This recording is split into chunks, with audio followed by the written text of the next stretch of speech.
Good evening. Good evening. It is early evening, isn't it? Yeah. 10 to 6. Yes, that makes it evening. So good evening.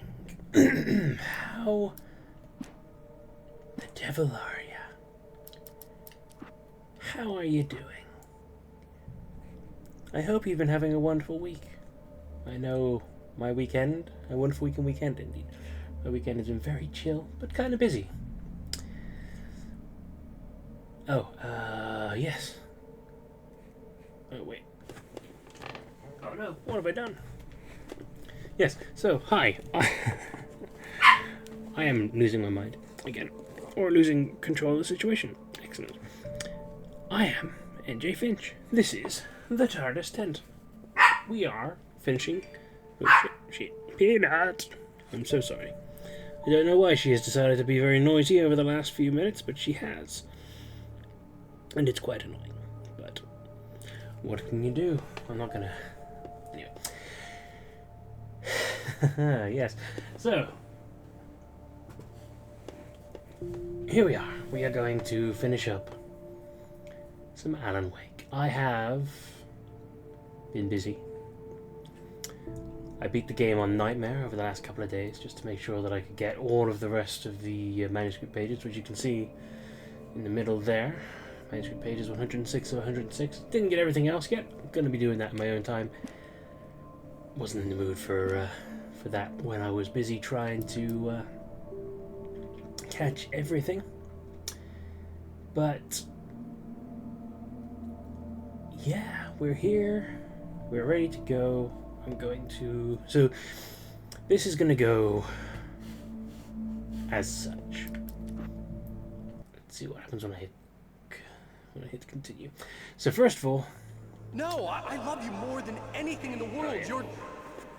So yeah, here it is. Because it reloads your last save, doesn't do anything after that, does it? The final part of...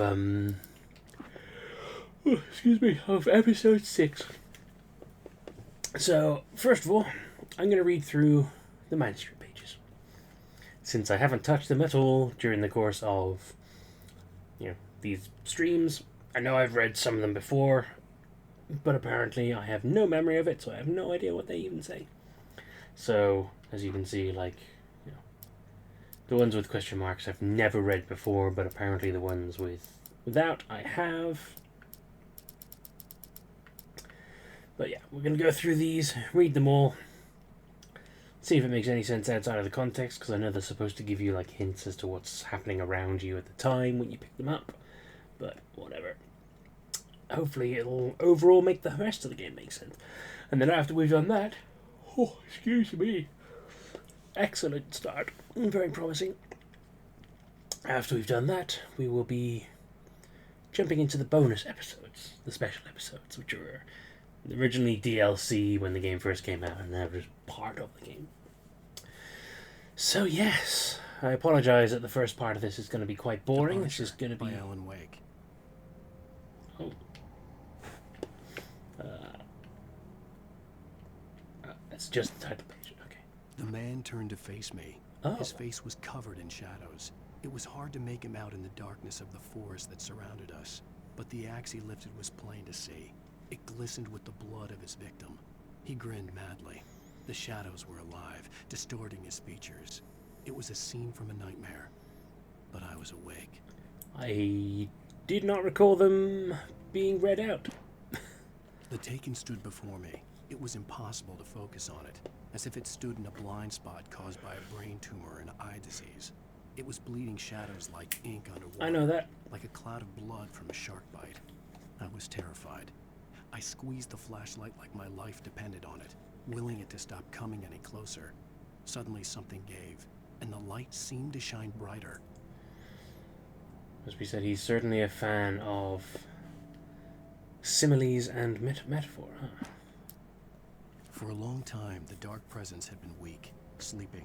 Oh. Nothing but a half-forgotten nightmare or a shadowy flicker in the corner of an eye in the forest at night. Not real enough to properly exist, and yet too evocative to fade away completely. Now it was waking up. The rider like a fly caught in a spider's web, each jerk and kick vibrating the strands that led deep into its lair. It was aware of him now, and it could use him. All he'd need was a little incentive. Just a little. I heard them before I saw them, swooping down from the sky and screeching as they came. I spun around just as the cloud was upon me. For an instant, I stared into 100 dead eyes, black pearls glittering in the darkness. I raised the flashlight and the swarm exploded like fireworks. Feathers burned, turned into ash. I couldn't hear my scream above theirs.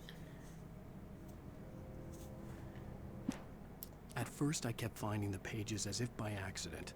The book I couldn't remember was either a terrible and true prophecy or an act of creation that had rewritten the world. I began to hunt the pages feverishly, for they held the answer to the mystery. With it, I could save myself. With it, I could save Alice. Don't know if you can see, but there's little aspects of the words floating. Into the gas station's garage. It was dark and quiet. The place was a mess. It looked like someone trashed the place, or that there'd been some kind of fight. Light spilled into the room through an open door at the back, and I made my way toward it. Without any warning, I was blinded by a bright light. An old portable TV on the shelf had come alive by itself. Impossibly, I could see myself on the screen, talking like a madman. Yeah, you can just about make out words from the page floating around in the dusky darkness in the background. The cabin on Cauldron Lake? She asked. The sheriff looked at me suspiciously. The early morning light flooded through the office windows. I would probably never have gotten out of the woods alive without her help. But I couldn't tell her the truth of what I'd faced the previous night. She'd think I was lying or crazy. She'd lock me up, and she wouldn't help me find Alice. She wouldn't, but she does. Stucky spat on the garage floor and tried to shake the cobwebs from his head. Ever since the couple never showed to pick up the keys, things had been fuzzy. Something, a feeling, caught his attention. Stucky looked up and stared as his brain tried in vain to process the horror before him. He stumbled back, knocking over a can of oil. A black pool spread across the floor while he struggled for a brief moment, then let go as the unrelenting darkness engulfed him. I'd completely forgotten that. Stucky was the guy that we originally rented, not the cabin we ended up staying on. Well, Wake, Alice, and Alan stayed on. They were going to stay somewhere else, but then obviously the woman, what's her face, who was the manifestation of the darkness, got there Rose first. knew she had been gushing, but right now she didn't care. As far as she was concerned, her brief meeting with Alan Wake was literally the high point of her life. She watched as he got in the car with his wife. She was pretty, confident, at ease with Wake. Not like Rose. They were perfect for each other. She'd have given anything to be called their friend. No. Barry Wheeler was bouncing off the walls. He jumped on a plane after his calls were ignored by both Al and Alice for several days. Alan It Al. could mean that they were both on a second honeymoon. But Barry didn't buy it. Al had been way too unstable for that. Not sleeping. Messed up. Barry had years of experience dealing with Alan Wake, and he couldn't ignore it. Something was wrong. Very wrong. Toby knew the smell. It was the man, the nice man who always gave him treats and never got tired of playing with him. Toby wagged his tail in excited anticipation and gave a joyous bark. Then there was another smell. A wrong smell. And it was alien enough to stop Toby in his tracks. Confused, he growled deep in his throat. The wrong smell came from the nice man. Blind animal terror pierced the dog's brain an instant before the axe followed suit. No, Toby, no. Barry took another sip of the heavenly coffee. He grinned at Rose. Surely this was love. Rose gushed on breathlessly. The new one will be a masterpiece, I know it. You must tell him not to listen to the trolls in the forums saying Departure will never get finished. He should take his time and make it perfect. I can wait. Very not like Annie Wilkes. It's true what they say about the fall and the sudden stop at the end. I'd lain here in the snow while the lurid chain of scenes that had led me here kept playing in my head. A rerun of my own private snuff movie. A memory of my corpse. Alone at my own wake. Thinking in metaphors again. The femme fatale was gone. Only a sour taste remained of the kiss that killed me. Interesting. I assume that's part This of... was a late goodbye. 13 years after I'd gotten my revenge. It had finally caught up with me. It had been a long time to bear the pain. My blood painted the snow red. The gruesome slushy dissolved all the scattered painkillers and leisurely dripped down to the sewer, mingling with the bile of the city, becoming one with it. I can see them now. My wife and my baby. Honey, I'm home. Is that Max Payne? I think that's just describing Max Payne. In spite of its human mask, to describe the Dark Presence as intelligent would have implied human qualities on something decidedly inhuman. Nonetheless, it found the one spot in the diner that was dark enough. Some light spilled into the corridor, ravaging it. But it took the pain. Horrible as it was, the writer would soon fix that. He would be coming to the one place where it still had power. Spooky lady. The kidnapper fired his gun one last time, and the shadow vanished into the darkness it had come from. See? Nothing to it, Wake. The thought of Alice in his hands was revolting. We stood on the wooden platform of Lover's Peak, the waterfall on the mountain behind us, the lights of the radio mast blinking red in the heights above. I fought with the urge to take a swing, force myself to speak. Let's cut the act now. Where's my wife? Alice looked through the viewfinder, lining up the shot. Cauldron Lake was breathtaking. Something caught her eye. A figure standing in the shadows behind the cabin, like a thin woman in a black dress. She lowered the camera and looked again. No one there. Just a collection of bushes that looked vaguely human-shaped. She shook her head and laughed. That seems slightly out of place. Barry had never gotten along with Alice, but he knew Alan loved her with an almost frightening intensity. And now something had happened to Alice. And here was Al armed with a gun and saying things people got put in padded cells for. It was as if his friend had experienced a massive psychotic episode and was now totally disconnected from reality. It scared the shit out of Barry. And it wouldn't be the last thing The air that in the does. visitor center was heavy with an awful smell, as if some rotten drowned thing had crawled up from its grave. Rusty kept coughing blood. My eyes were drawn to the twisted shape of his broken leg. The attack had been vicious. Max whined in his cage. Rusty's eyes were wild with fear and terror. He gasped. Mr. Wake, it happened just the way it was on that page. The visitor center was sturdy, but the impact turned the front of the building into splinters. Rusty was thrown across the lobby like a rag doll and hit the far wall hard. It didn't hurt until he tried to move and saw his leg bend the wrong way, felt the broken ribs stabbing him on the inside. Rusty howled in pain and fear, suddenly afraid to die alone. No, 2 dogs. At the last instant, I changed direction and threw myself down. The axe splintered the trunk of a tree. I stumbled into the pool of bright light. My lungs burned. I was too exhausted to move. I tensed as I waited for the killing blow, but it never came. I raised my head. Nothing moved in the darkness beyond. For the moment, bathed in the cold light, I was safe. Yeah, but the In doggies, that though. last instant of consciousness, Rusty thought about Rose. He was older than she was. Rose was barely out of her teens, but she made him feel young and forget what a train wreck his long-dead marriage had been. He still wore the ring. He'd been waiting for her to tell him to take it off. Now she never would. Oh. I turned the corner, afraid of what the flashlight's beam might reveal. Suddenly, a roughly painted symbol of a torch glowed in the light. Behind it, hidden by a rock, sat a battered metal trunk. It was here for a reason. Packed with supplies, batteries, flares, ammo. Things you need to make it through the darkness of the night. Something left behind by someone who knew what I knew, and more. Yeah. Agent Nightingale didn't want to be in Bright Falls. These little communities revolted him, and he didn't like the trees or the coffee. He now knew that impossible horrors lurked behind the storefronts and smiles. He desperately wanted to turn the car around and just drive until he passed out or ran out of road and booze. But he had a job to do. He had a rider to catch, at any cost. I'd like to point out that the didn't like the trees or the coffee is a hard Twin Peaks reference, if that wasn't obvious. On more than Granted, one occasion, an Alice had alternate. tried to explain to me how it felt to be Sort of afraid mirror. of the dark. To her, darkness wasn't simply the absence of light, but something more tangible than that. It was something you could touch and feel. Worse than that, it was something with a mind of its own, something malicious and malign. For her, things changed when they were wrapped in darkness. They turned into something else, something foreign. and nothing was safe or innocent anymore. I'd never really understood what she meant, until now.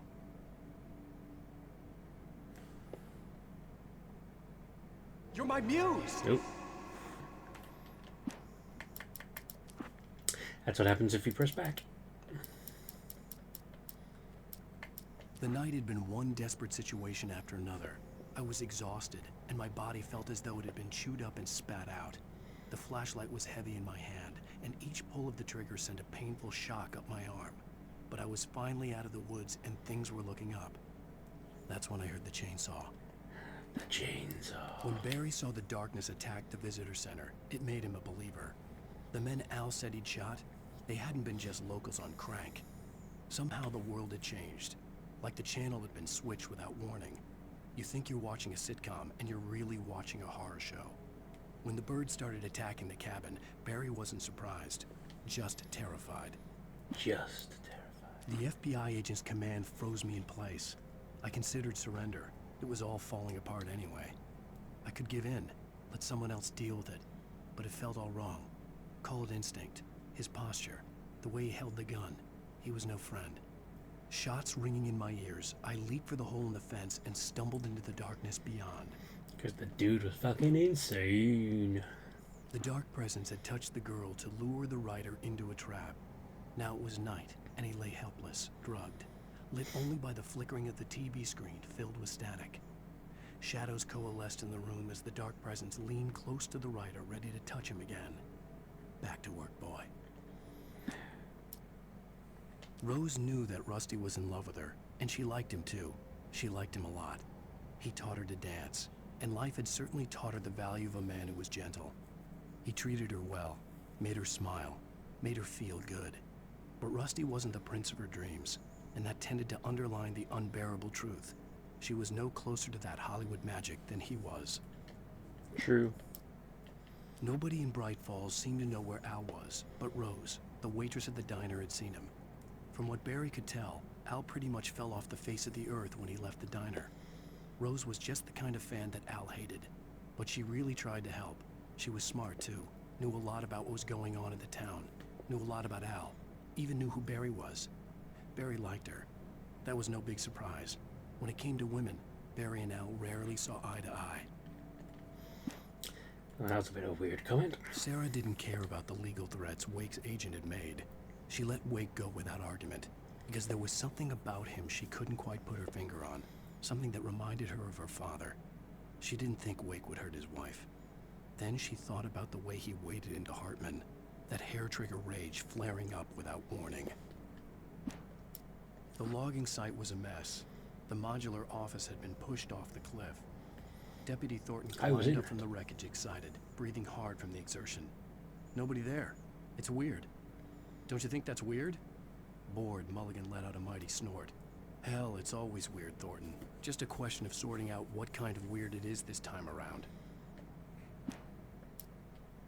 Shadows stirred and the wind picked up as I ran through the forest. I felt the dark presence turning its gaze toward me. Then the moonlight was blotted out by dark shadows that raced violently across the ground, moving too swiftly to be natural. Darkness gathered between the trees and melted again to reveal the Taken. No natural path had brought them here. There was no misunderstanding. Cauldron Lake was where Alice and I had stayed, but there was no cabin and no island. I was missing a week. What had happened to me? What had happened to Alice? I had to get her back. I couldn't face life without her. Trying to recontextualize where this moment is, but for some reason I can't. Mr. Randolph liked Rose. That little smile she had. How she was still sweet when life had tried so hard to make her bitter. It wasn't any of his business what she did in her trailer. But those strangers, the writer and his smart-ass sidekick, looked like trouble. And they'd been in there for hours, way past her normal bedtime. He reached for the phone and called the sheriff's station. That explains why the police were there. For decades, the darkness that wore Barbara Jagger's skin Barbara slept peacefully Jagger, in that the was dark her name. place that was its home and prison. It was hungry and in pain. It dreamed of its nights of glory when the poet's writing had called it from the depths and given it a brief, terrible taste of power and freedom. The rock stars had stirred it from the deep sleep the poet had sunk it back to in the end. When it sensed the rider on the ferry, it opened its eyes. Oh, interesting. So the old gods of Asgard, the old guy's band, also Nightingale stared through the acted broken as a studio presence window into the dark woods. He turned around, started to walk out, but Maine grabbed his arm. "Young man, you almost shot me. You don't shoot off rounds at people like that. What's the matter with you?" Nightingale shook his arm free, marched out. His cheeks burned with rage and humiliation.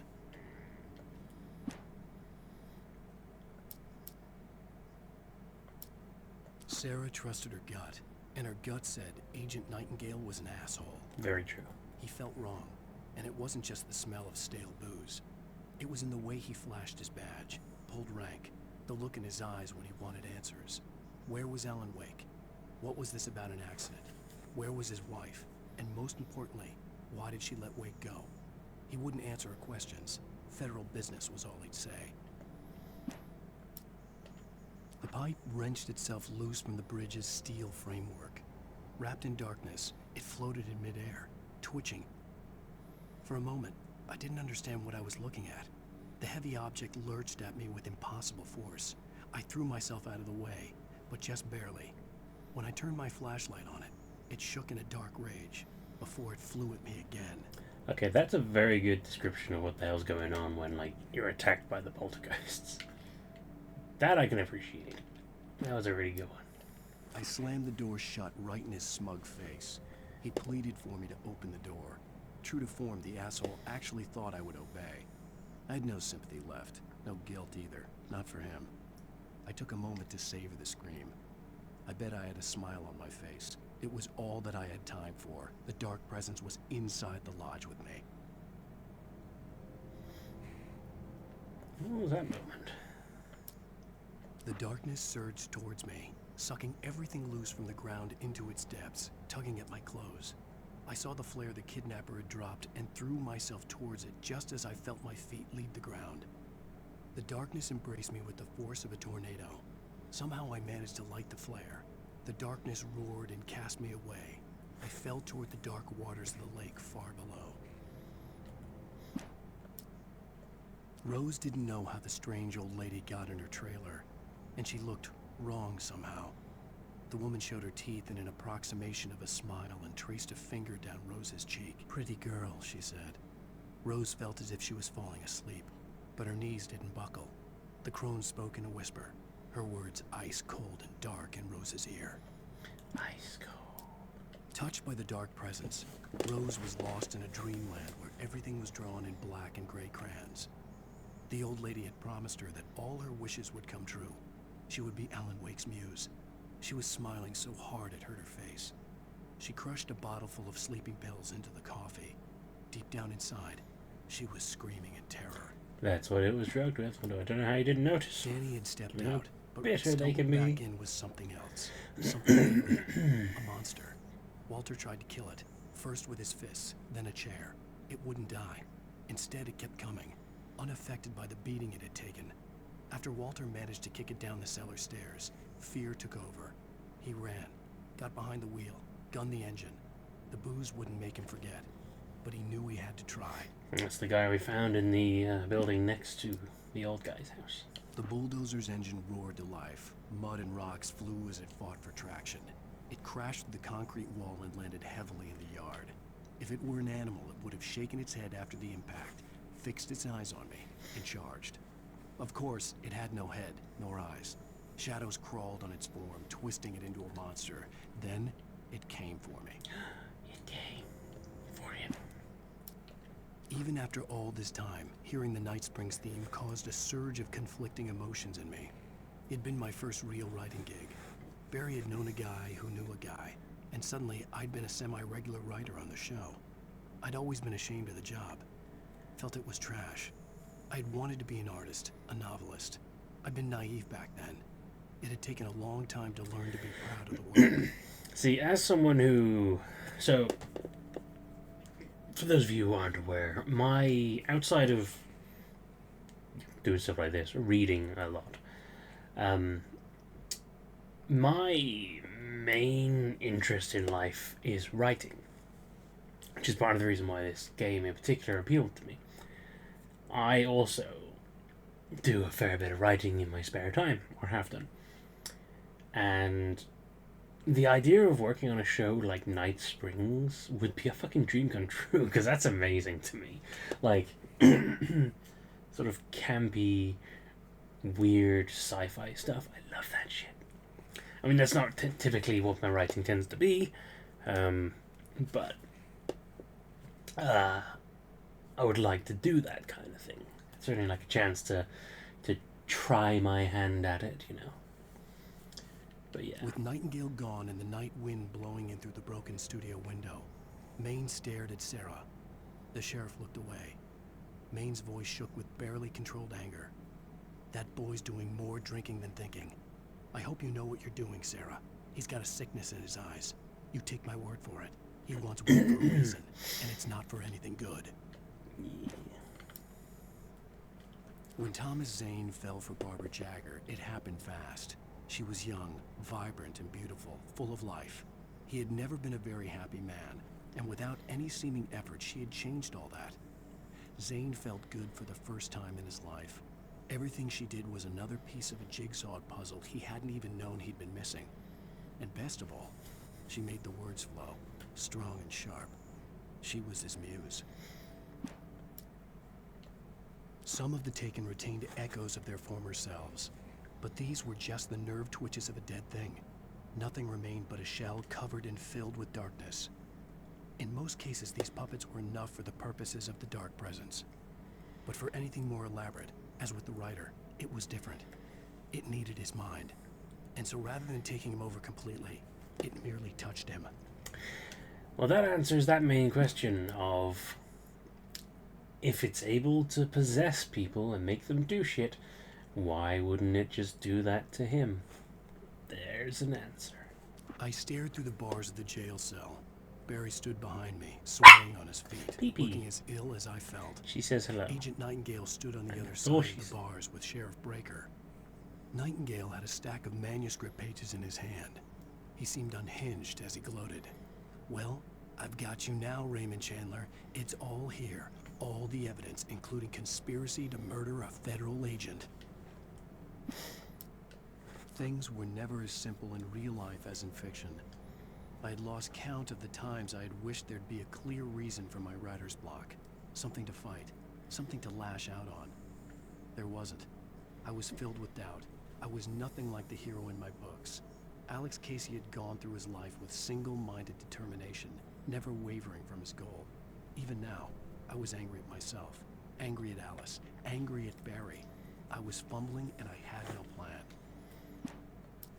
I feel you. Even behind the closed doors and curtains of his grimy room at the Majestic, the local motel, Nightingale could feel the locals' eyes on him, the unrelenting Pee-pee. pressure of their judgment. No. He forced it out of his mind. For all he knew, they Be could good. all be under Wake's Yeah. spell already. You do what you have to do to get the job done. He took comfort from the bottle in his hand. Please, he thought, just let me get through this. She's been pretty good today. Maud had checked all of Stucky's rental cabins. There had been no sign of the Wakes. It was dark when he'd found their car parked at the end of the road by Cauldron Lake. It made no sense. They must have taken a wrong turn, but there was no sign of them, and the car had been there for hours already. Frustrated, Mott stood on the rotten ruin of the footbridge that had once led to Diver's Isle before it sank beneath the waves years ago. The boss wouldn't be happy. There you go, you see? Stucky had a bunch of cabins, and they I never tried turned to up. hold on to Alice, but her form melted away. I was losing control.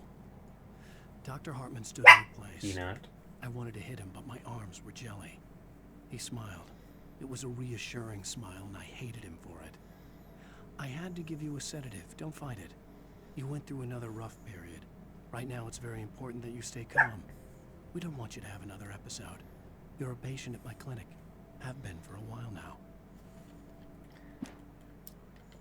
For Mott, spying on the writer on the ferry had been a disappointment. His boss had made Wake out to be something special, but Mott hadn't been impressed. He'd gotten a good long look at the wife, though, He not. and he liked what he saw. Mott had fantasized about goading Wake into a fight, but it hadn't happened. Still, he'd get his chance to see if the writer had anything in him. He'd been promised as much. I guess Mott is the name of the guy who we thought was the kidnapper. The hunters were big, thick-set men, confident and at home in the woods. They were feeling good, running on beer, ghost stories, and camaraderie late into the night. It did them no good, as they were taken by the dark presence, sucked deep into a darkness far worse than any ghost story they ever told or heard. Doc sat down heavily. He examined Barry and Rose. Barry was already recovering. Rose was another story. She was conscious, but she was barely present, almost delirious, disturbed, touched in the head, they used to say. It wasn't the first time Doc had seen someone in such a state, but it had been over 30 years. Doc poured himself a stiff drink. He hadn't forgotten a thing. Ooh. I lifted the page in front of my eyes and read it. In it, I lifted the page in front of my eyes and read it. In it, I lifted the page in front of my eyes and read it. In it, I lifted the page in front of my eyes and read it. In it, I lifted the page in front of my eyes and read it. In it, I lifted the page in front of my eyes and read it. Lightning flashed behind the windows of Cauldron Lake Lodge. Tor Anderson laughed and held the steel hammer above his head. Nurse Sinclair was trying to calm him down without success. Tor grinned madly and shouted, "My hammer's up. Here's a friendly poke from Molnir, wench." He brought the hammer down with all his might on Sinclair's head. "We're on a comeback tour, baby." So obviously, the brothers helped quite a bit, but that is still kind of fucked up that he bashed her in the head with a real hammer, especially considering he had his great big squeaky hammer. Zane could feel the poems, taking form, shaping things. As he experimented, he imagined he could almost feel the power surging through the keys of the typewriter. It exhilarated him. But there was fear, too. If not for his young assistant Emil, he would have given it up. But Emil convinced him otherwise. He, too, had a way with words. Emil, as in Emil Hartman? Hartman kept talking, giving Barry the grand tour, clearly proud of the place. He went on and on about his hunting trophies, and Barry was impressed. But he was here on business. He raised his voice, cut through the monologue. "Hey, Hartman, where's Al?" Hartman stopped in mid-sentence, annoyed at the interruption. He nodded at the hulking orderly standing nearby. The man smiled and clapped a practiced hand on Barry's shoulder. That's why Barry was in that room. Hartman followed the fall of Alan Wake with his binoculars. When the rider hit the water, he ordered Jack to take the boat to him. The spot was easy to see in the dark, even with all the extra lights in the boat. The flare floated and kept burning, even in the water. Jack turned the radio louder as the engine sputtered. The music was rough and clanking, something the Anderson brothers would no doubt have enjoyed. But Hartman chose to ignore it. Wake was finally within his reach. Hartman knew he was no creator. He had no ambitions on that front. And he certainly didn't want to end up like every artist he had worked with here, damaged in ways that were hard to describe, or worse. It was enough for Hartman to maintain creative control and provide direction, to be a producer.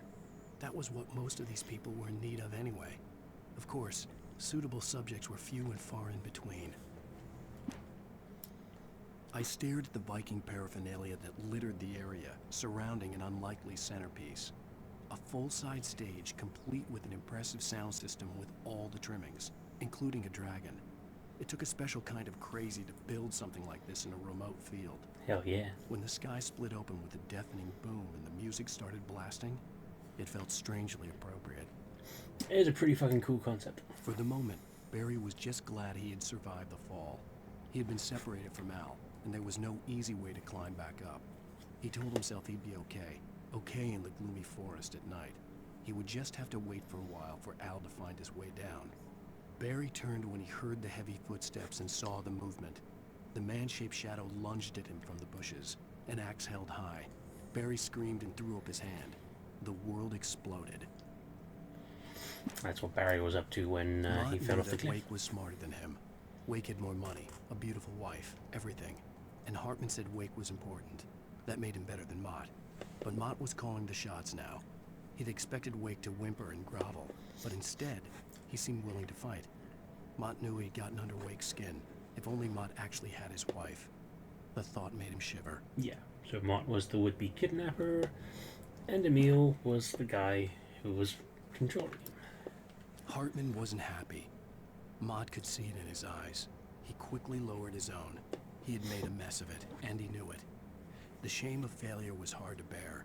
He hadn't expected Wake to say he needed more time, and he blurted out 2 days, less than Wake had asked for, to show him who was in charge. But that wasn't part of Hartman's plan. Oh. Hartman hurried down the corridor. He had disliked leaving Wake when he was surely at his most susceptible to therapy.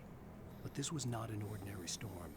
Wake had been writing, and he had woken something up in the depths of the lake. Now, it was coming for him. Hartman had naturally prepared for a situation like this. The idiot brothers would keep Wake distracted while Hartman double-checked everything, just to be sure. Oh, yes. Hartman watched as Wake's features slackened. The man was bullheaded, no doubt. Even lying on the bed, he'd almost broken Hartman's nose the second time. But with a little time, he could break Wake down, give him proper direction. Wake was easily the most promising subject he had had. Well, since Tom, really. Sleep well, Alan, Hartman whispered with a smile. Let me take care of you. He sniffed hard to clear his throbbing nose, swallowed blood, and barely tasted it. Right. So I'm guessing then Hartman's nose got broken at some point during that week that Wake lost. Agent Nightingale stared at the passed-out rider. The man was sleeping off one hell of a Which explains night. why you Nightingale don't felt see a him do it. stab of envy at Wake's oblivion, but he had a job to do. He put the gun to Wake's head and almost became a murderer. His hand shook and his throat felt tight and dry. Biting his teeth, he tried again to pull the trigger. He lost the nerve. Wake stirred. Nightingale would have to settle for an arrest. Jesus Christ. The storm raged on as the Anderson brothers walked unsteadily away from the clinic with the other patients in tow, knowing that this time they wouldn't return.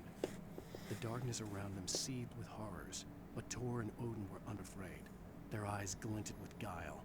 They knew every secret path, and there was blood on their hands. That's good. They had fought these shades before. So that's how they. So they definitely didn't die in the hospital when it was going nuts. The dark Lord. presence followed the choreography laid out to it in the manuscript, growing stronger and stronger, moving like a storm from one scene of destruction to the next. But it was still bound to follow the story and chained to the dark place it came from. When the story reached the end it longed for, it would finally be free. It's 1976. Madness reigns at the Anderson farm. Contrary to all logic, the headiest ingredient of their moonshine is unfiltered water from Cauldron Lake. The Andersons feel like gods. Odin can't stop laughing. He contemplates cutting his eye out. Tor runs across the field, naked, shrieking, hammer in his hand, trying to catch lightning. Their songs have power. Something ancient is stirring in the depths, coming back. Again, Alice's screams rang in the stillness of the night. I saw myself run toward the cabin, flashlight in my hand. I followed my past self. I was an out-of-body observer, a time traveler in a crazy drunken dream. This was the beginning. The night Alice had disappeared. The mystery of what had happened during the missing week was about to reveal itself. Except it never did. When he stopped the car at the Anderson farm, Walter felt relieved. Oblivion was close at hand. The brothers wouldn't miss a jar of moonshine or two in the booby hatch.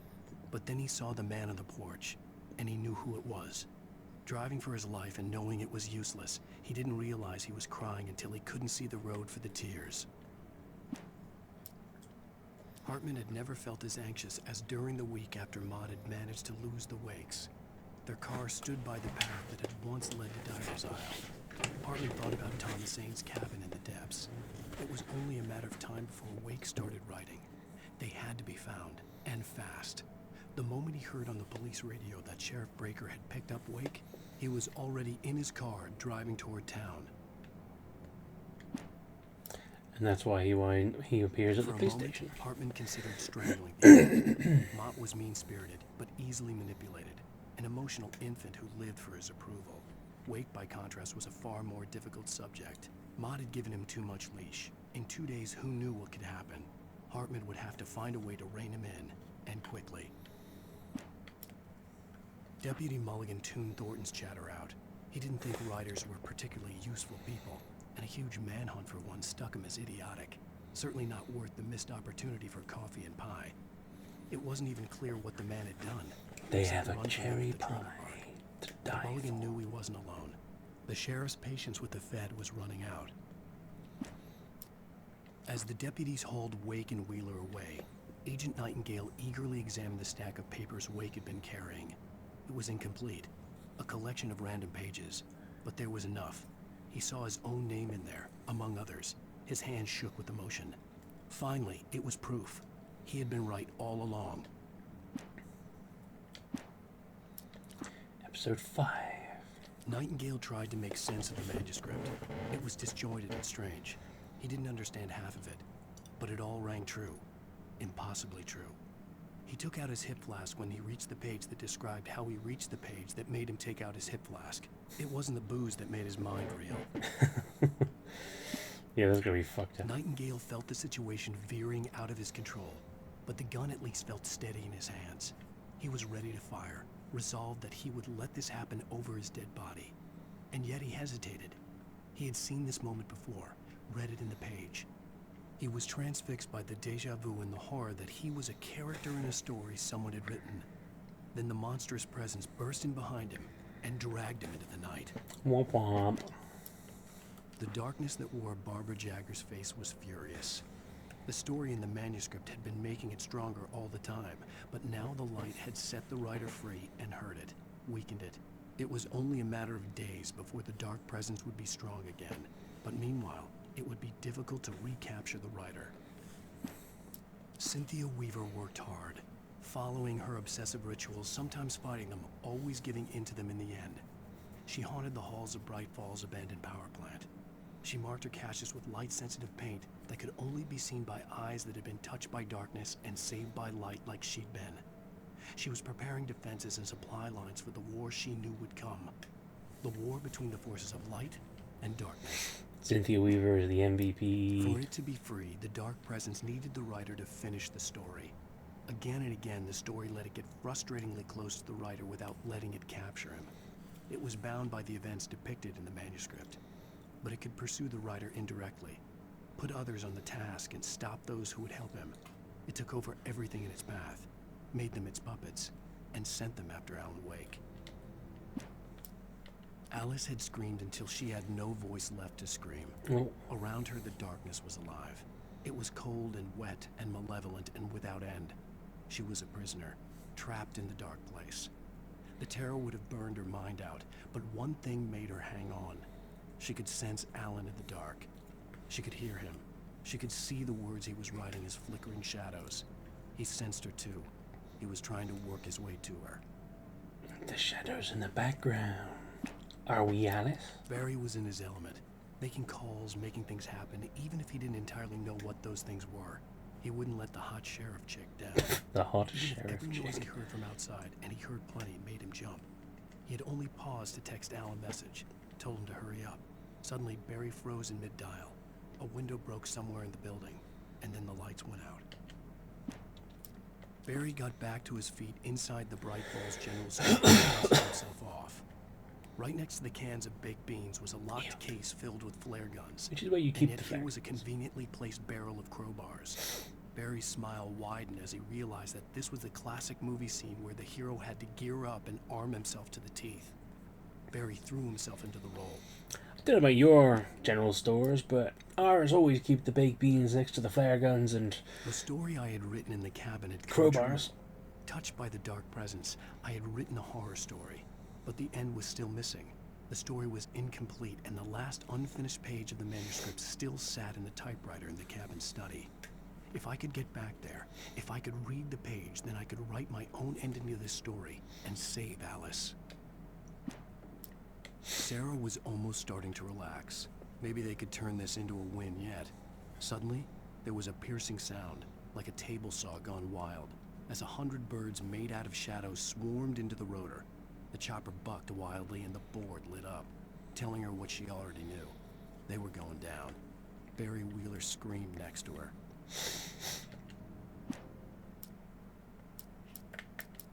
Thomas Zane knew he had to remove all that had made this horror possible, including himself.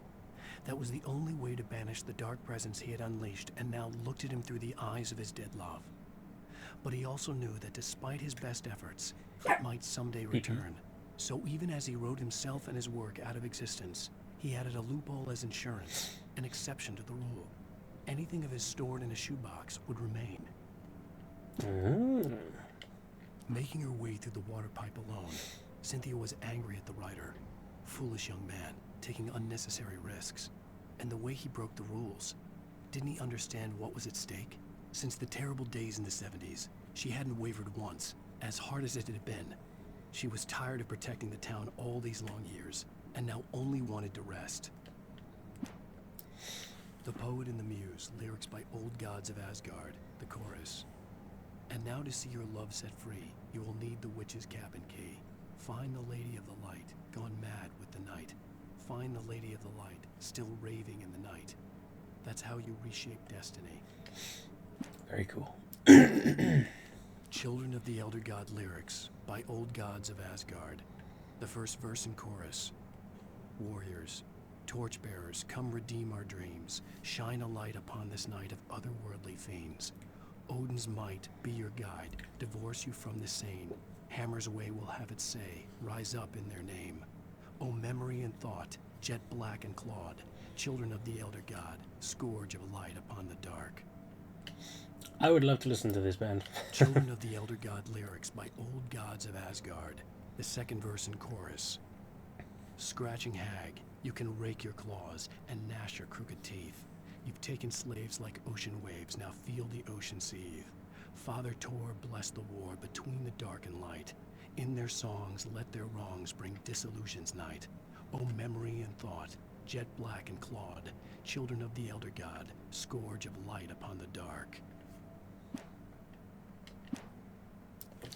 And episode 6. Now, as you can see, I have not read or seen any of these, so... The Dark Presence was no longer trying to capture the writer so he could create the ending it wanted. The writer knew too much. He was too strong. And he carried a weapon left behind by Thomas Zane, something that could hurt it. Now, the darkness was doing everything in its power to simply stop the writer from ever reaching Cauldron Lake and the dark place it came from. The bottom of Cauldron Lake was a graveyard of things the lake had claimed in one way or another over the decades. The Dark Presence brought them up in its wake, scattering the rotten waterlogged hull of an old boat here, the remains of a long-ago crashed airplane there, trees shattered under the impacts. The earth groaned. It didn't even notice. Zane cut its heart out, but it didn't die. The thing that wore Barbara's face kept crooning sweet nothings sugar-laced with poison. He put on the suit, untied the monster from the chair. The thing in his arms thrashed weakly, but he held fast. He stepped outside, off the pier, and into the dark water, a sinking pinprick of light descending toward a bottom that never came. The dark place I found myself in was unlike anything I could ever have imagined. It wasn't solid. It flowed. It was conceptual and subjective. For someone else, an artist in another field, it would have been very different. I could sense the story of the manuscript all around me, the words and ideas floating in the air, poised to become real. Just like there in the background. After Zane had gone, I stood alone in the shifting dream that was the dark place. I had to find a way to the cabin. I'd written myself a way through this place in the manuscript. I followed the idea of a path. I'd written myself across the ocean that blocked my way, and with that, there was a bridge to the island beyond. The idea of the cabin flickered in the underwater darkness. I willed the cabin to be real, and it was. The Poet and the Muse, lyrics by Old Gods of Asgard. The first verse. There's an old tale wrought with mystery of Tom the Poet and his muse, and a magic lake which gave a life to the words the poet used. Now the muse, she was his happiness, and he rhymed about her grace, and told her stories of treasures deep beneath the blackened waves, till in the stillness of one dawn, still in its misty crown, the muse she went down to the lake, and in the waves she drowned. The Poet and the Muse, lyrics by Old Gods of Asgard, the second verse. The poet came down to the lake to call out to his dear. When there was no answer, he was overcome with fear. He searched in vain for his treasure lost, and too soon the night would fall. Only his own echo would wail back at his call. And when he swore to bring back his love by stories he'd create, nightmares shifted in their sleep in the darkness of the lake. The Poet and the Muse, lyrics by Old Gods of Asgard, the third verse. In the dead of night she came to him with darkness in her eyes, wearing a mourning gown, sweet words as her disguise. He took her in without a word, for he saw his grave mistake, and vowed them both to silence deep beneath the lake.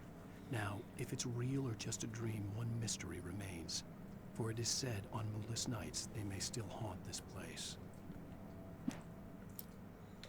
In the end, Barry wasn't going to shoot Sarah. They both knew that. Once she had no chance of catching up to Wake, Barry gave up the gun and sat down on the floor, shielding his face from the merciless glare of the well-lit room. "I don't think I'm ever going to see him again," he said in a weak voice. Sarah didn't have it in her to be mad at him. Besides, he was probably right. I'd first heard the poem in a dream, recited by a strange UFO-like light. I'd read it again in the cabin in a book by Thomas Zane.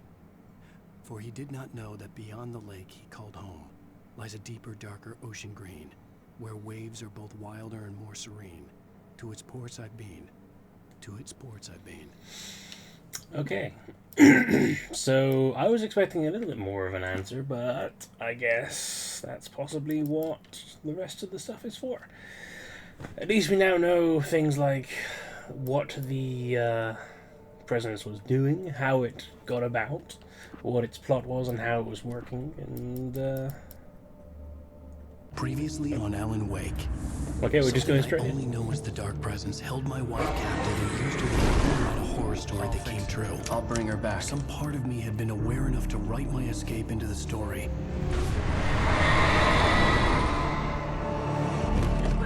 Alan? I saved Alice, then wrote a better ending for the story. But not without a price. I was trapped somewhere in the dark place, a strange zone somewhere beyond our world. It's not a lake. It's an ocean. Special feature 1, The Signal. So yes, I'm hoping that this will After the completion of any difficult undertaking, there are mixed emotions. Accomplishment and relief. Sadness, depression. For a while, everything was about the work. Like an illness, it consumed you, changed you.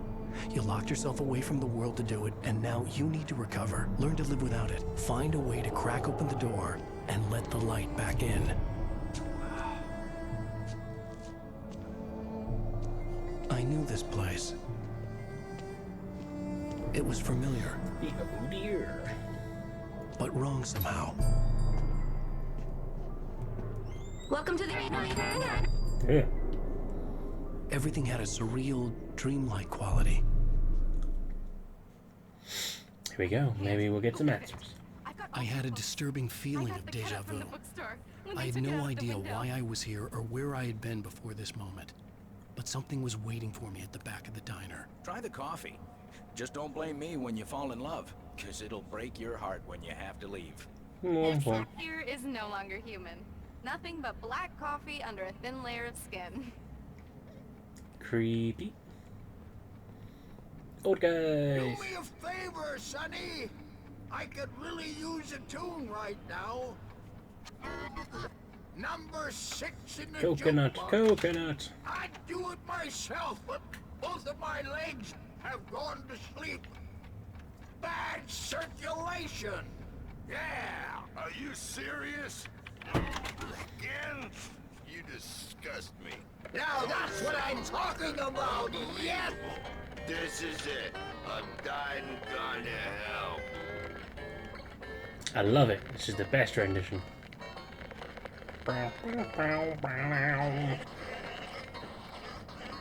Beautiful. Where's your lamp, lady? Oh, there. Just off. Wow, it's dark in here. Go in there, young man. You can hurt yourself in the dark. Yes, but I wanted to hurt other things in the dark.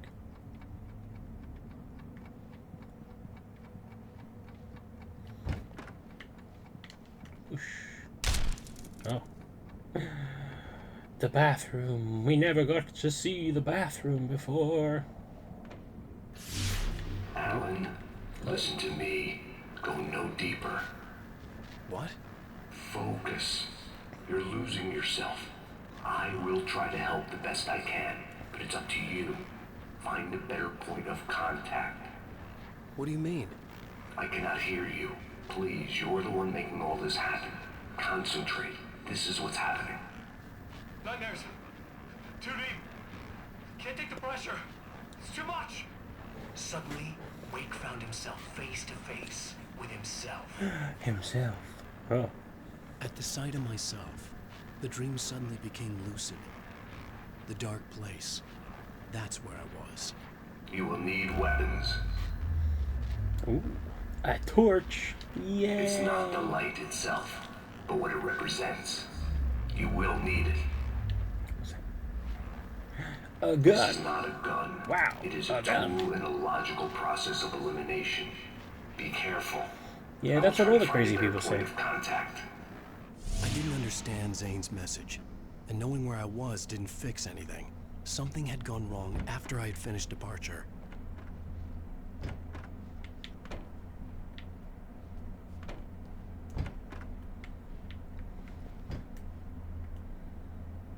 Mira was here. I bet he was.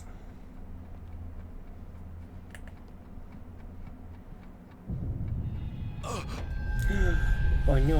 What the hell was that? Spooky. Day had become night. The diner had become deserted. Then the door was smashed off its hinges and Wake had to fight for his life.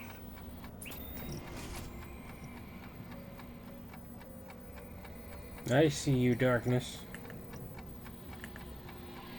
Lurking out there.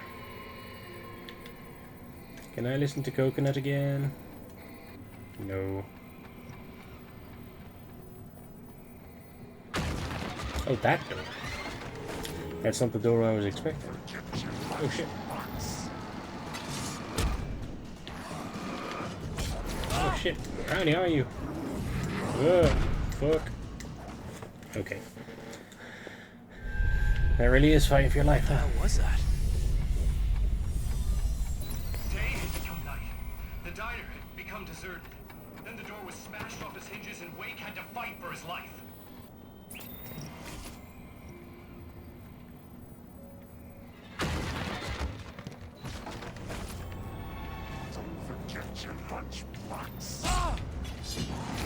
No, I forget my lunchbox.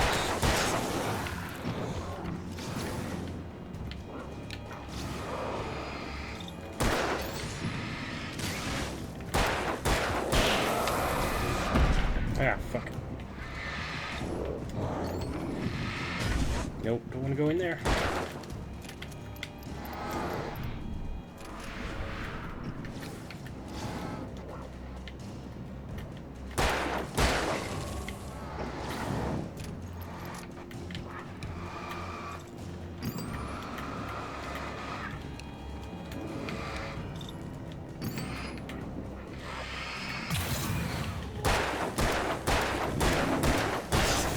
Boom! Can I have a sandwich, please? Ooh, I can kick things. Silent Hill! An alarm clock. Interesting.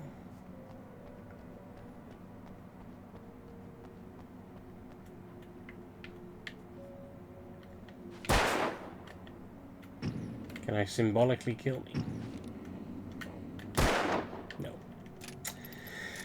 That's too much symbolism for this game. Zane! Wait for me! And now we're in the woods, and the door's gone. The world Good. had become twisted. These trees didn't belong here. These trees just don't belong.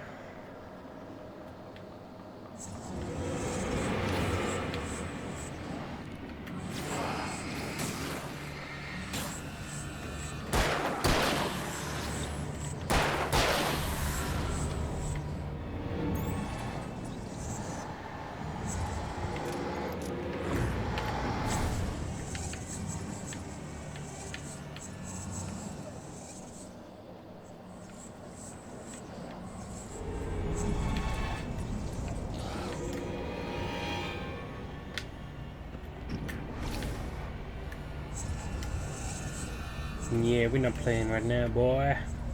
Where are you? Oh, I guess he's playing. Nope. See you later, fuckers.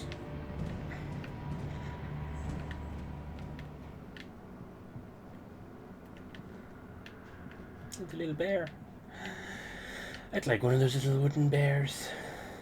And there's who left their grandfather clock in the doorway. And on the stairs. Who needs that many grandfather clocks?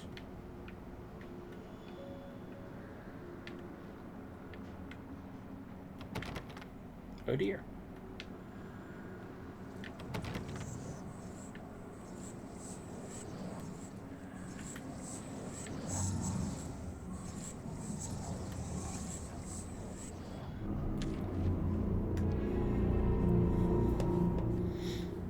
I knew it was my writing, but the words were jumbled, dreamlike fragments. Reloading frantically. The rounds, slippery stones thrown away from the tent. The bed looked inviting, but it was just the radio. I had to go on. She was startled by the phone.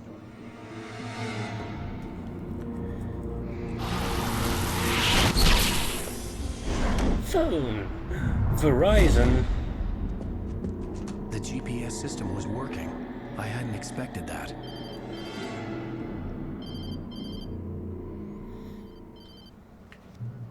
Hello? I'm trying to reach you. Can you hear me? Can you hear me now? Yes. Listen, I can help you, but you're drifting That deeper. there is a phrase that we never used to say before the invention of mobile Can't phones. maintain the connection. Use the words. Follow the signal. Can you hear me now? And also, It made where no are sense you? for the GPS system to work. I doubted any satellite was in range here. These were alien skies, but it was guiding me towards something. Towards Zen? What is that on the wall? Ugh.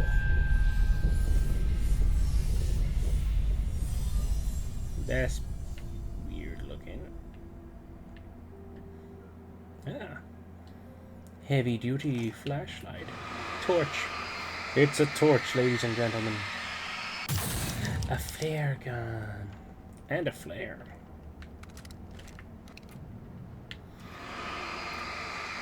Recharge.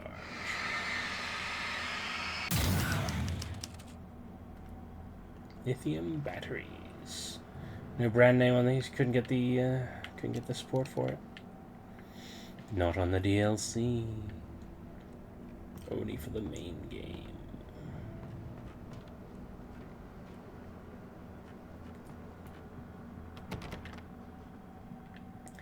Follow the GPS signal. Go back out, are we? Something had shifted again. Nice. The dark place was playing tricks on me. It wouldn't stay still. Neither will I. Or you. Whichever. Anything fun hidden? Anything useful? Anything I can use to kick the shadowy ass? The town itself turned against Wake. Cars flew toward him. He cracked bone and crushed muscle. It oozed hate. It wanted to bury him. Photoshop Flowey.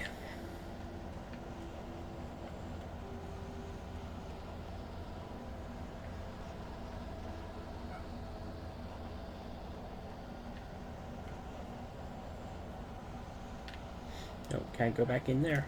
Why would I want to? Oh shit! Nobody told me it was car flipping day.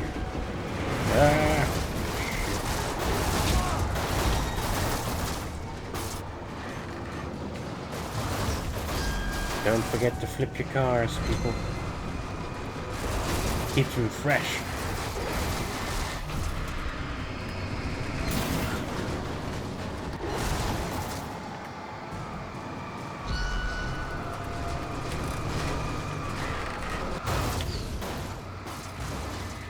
Can't get through this telephone pole, can you? Ooh, the moon. I feel like we haven't seen the moon very much in this game. Oh, shit.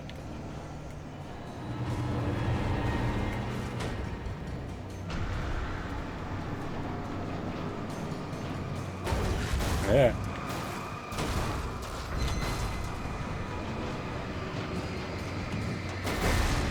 Oh, he's going nuts. It's going nuts.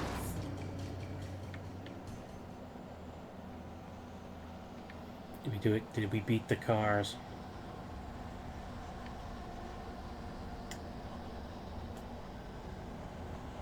Nope, just darkness.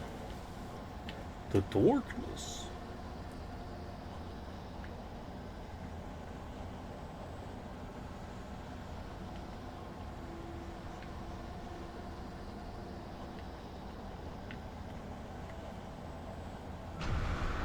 Here we go again.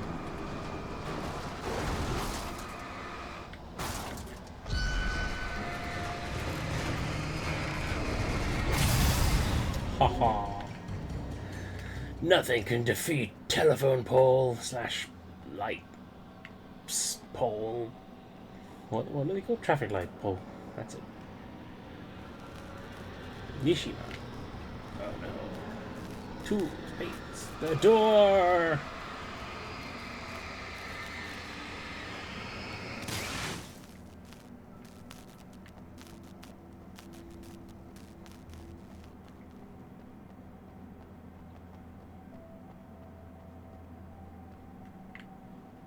G.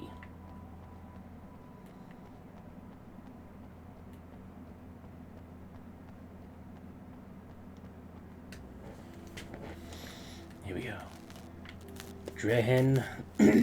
Drehen? Tools and hardware. Oh.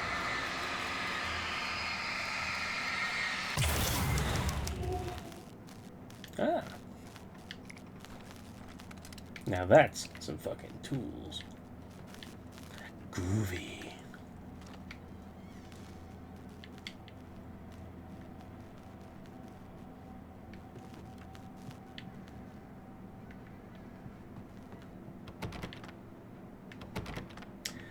Nordic walking. Come to Twin Peaks, we got Nordic walking. Oh. Where did you come from, sir? Oh, sirs. Ah, more sirs. Why are there so many sirs? Where did you all keep coming? Oh.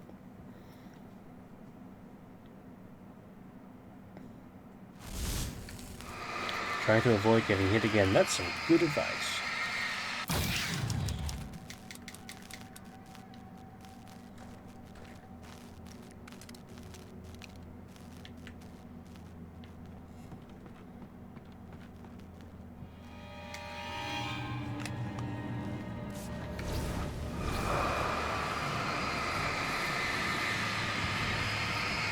Yeah, too fucking right. Back off, bitch. Wrong. Oh.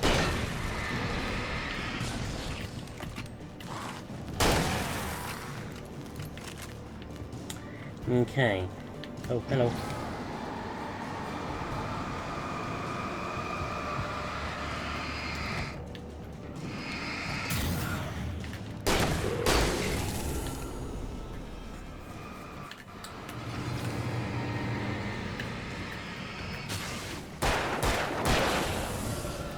Whoop, whoop.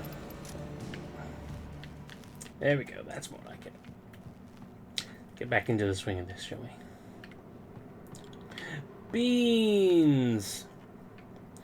Where are the crowbars?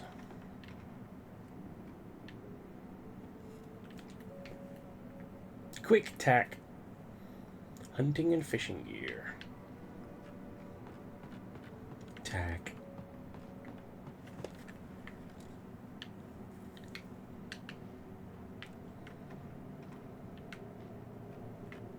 Ooh, pretty.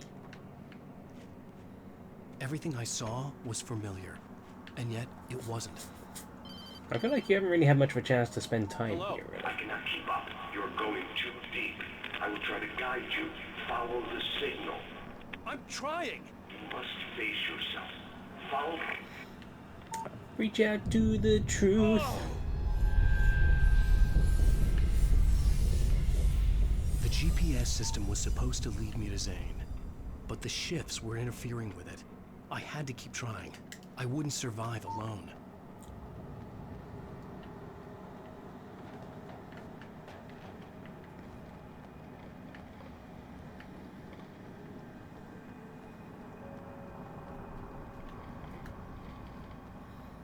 No? Okay. Well, I'm gonna go. It was definitely going in the opposite direction.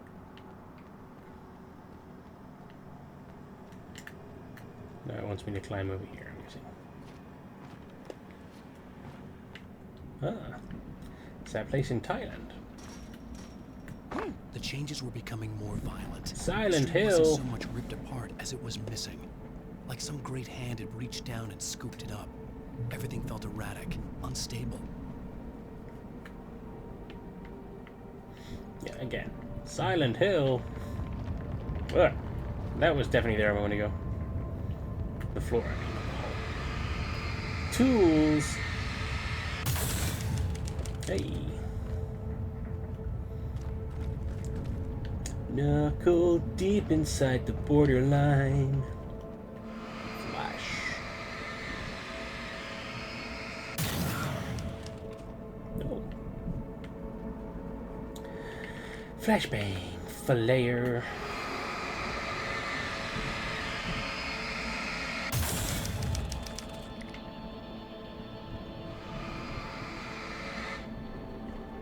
Sarah Breaker.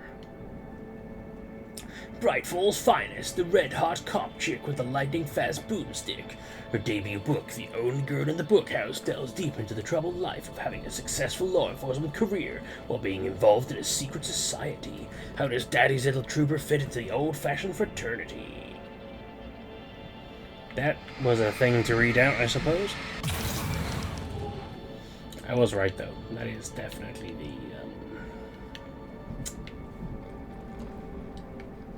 what's it called? Secret Society from Twin Peaks.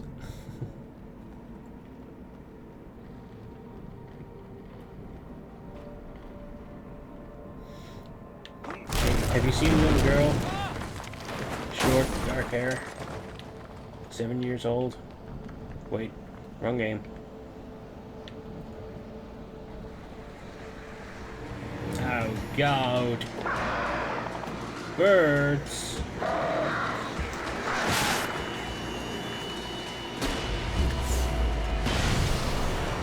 Look and go. It's not as effective as I was hoping it would be.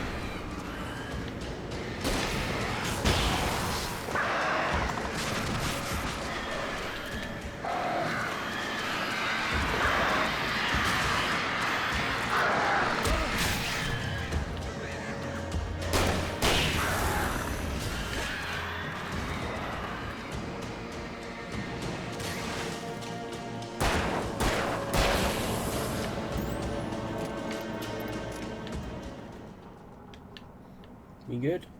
We good.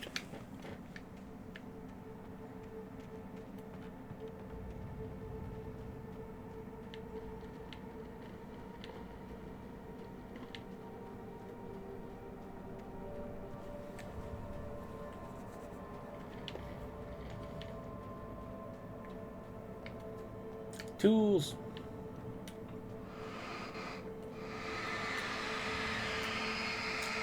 Spiral down.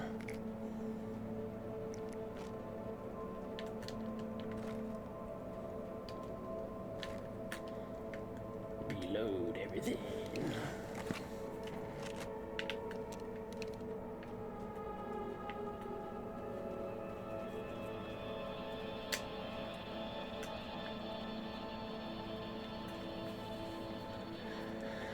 Ah, light.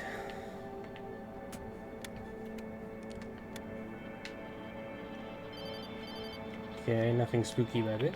Alan, Where are you? Alan. Look, I'm Sorry. trying to follow your goddamn signal. the dark place is playing tricks on you.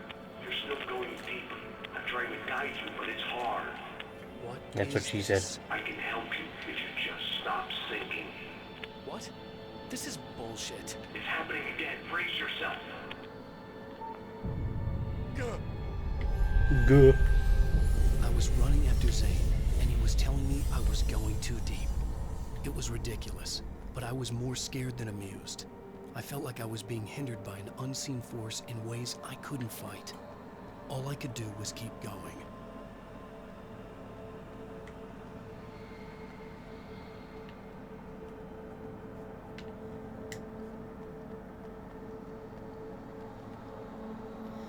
Anything good? Anything exciting? Nothing!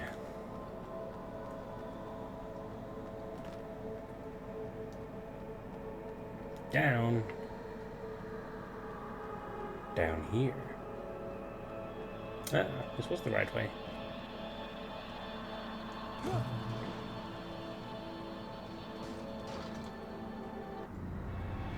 Oh shit!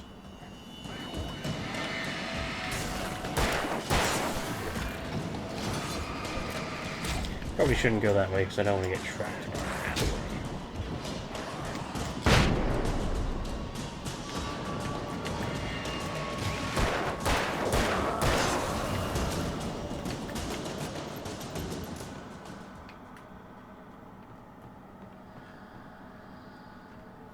Everyone good?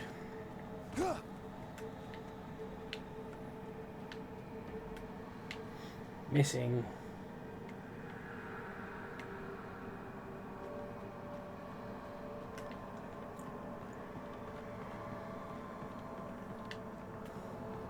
Memory wasn't here. Recharge. Flashback. And a plant.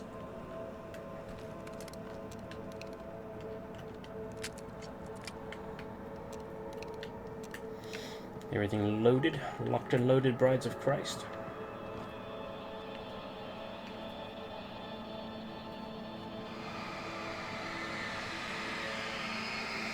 Hey, is that... Oh, hello. Don't see Barry. Oh, yeah. Look, wait, maybe that's him. That's when we were going after the helicopter. I remembered this. This happened before we found Barry. Yeah, it did. And then we did, and then we high-fived and everybody clapped.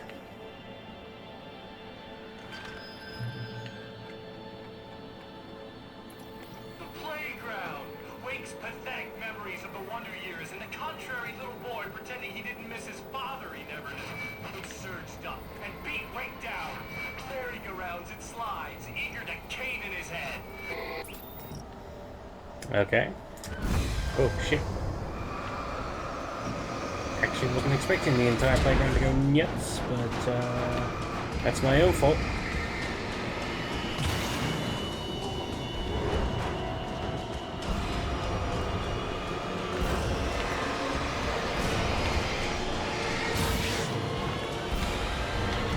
Save me, tree.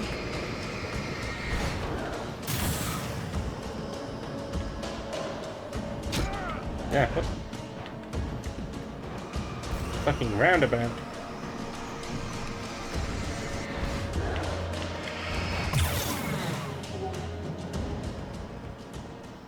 Can I ride in the seesaw though? Yay! That was fun.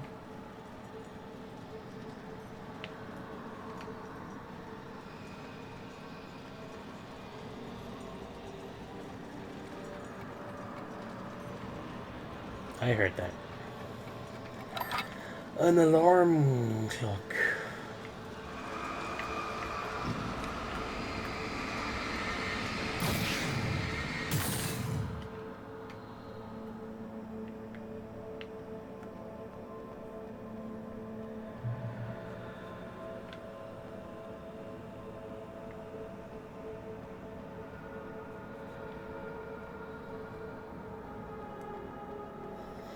There's the church.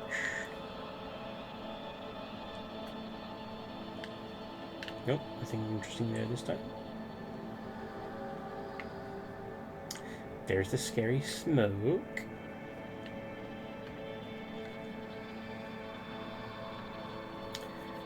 Get to the church. No, I'm not singing that one. You know the one. Cheap I had to followers. find the key to get the door open. It's stuck in the deer's... Oh. I was going to say it's stuck in the deer's arse, but I have a feeling it actually might be. That was going to be facetious.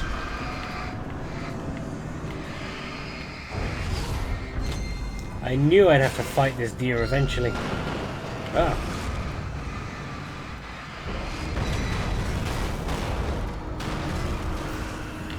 It seemed an inevitability ever since it first appeared. I'm just shocked it didn't happen in the main game.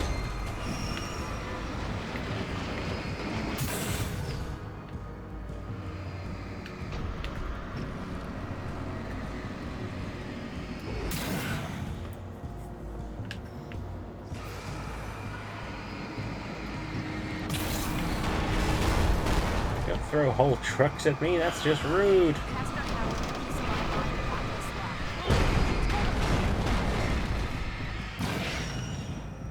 Oh, you're back. Wait, I got the door open. Run for it. Oh, you've done it, have you? I just need to make it appear, that was all. Yeah.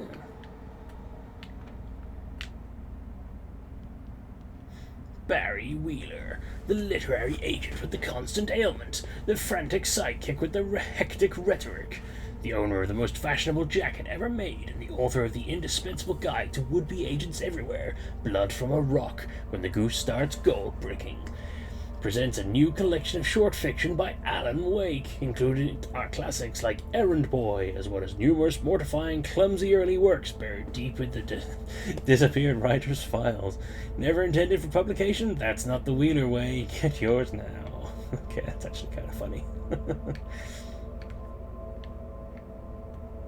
God?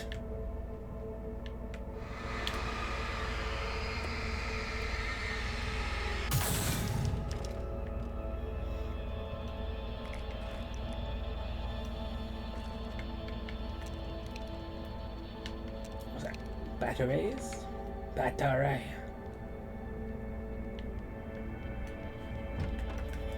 The world was changing, twisting out of control. It was too big on the inside. He couldn't see the ceiling. Something was moving in there. He was lost. He couldn't find the exit. Asshole. I know, we're all our worst critics, aren't we, Alan? God, not again.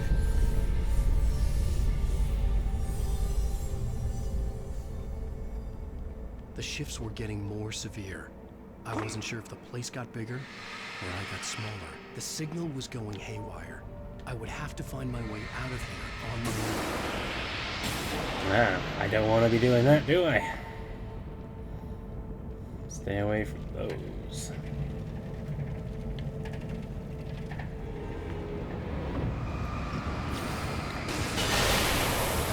That's actually pretty fucking cool, so I can't use, like, a flare in here, because that'll set all these off. Ah, so at the same time, they also have...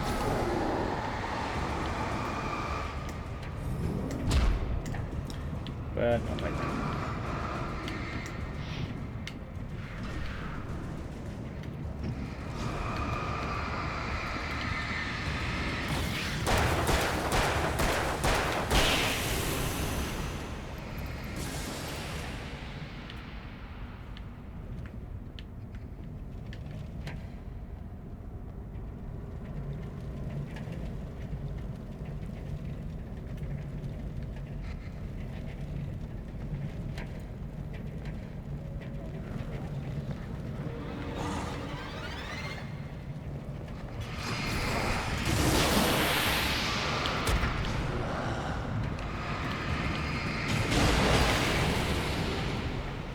Gotcha.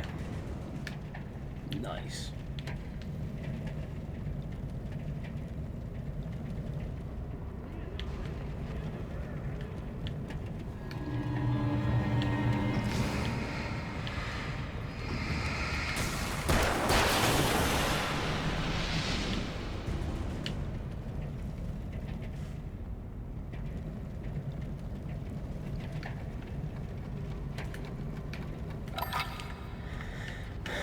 An alarm clock.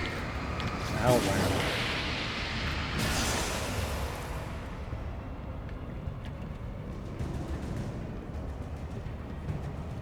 Ah.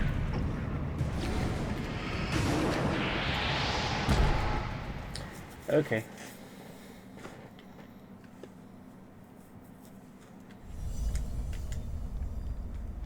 The shifts were getting more severe.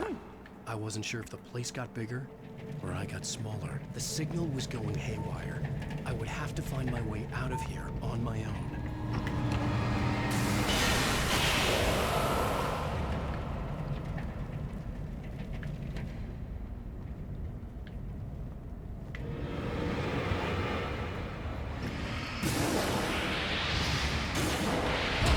Ah, fuck.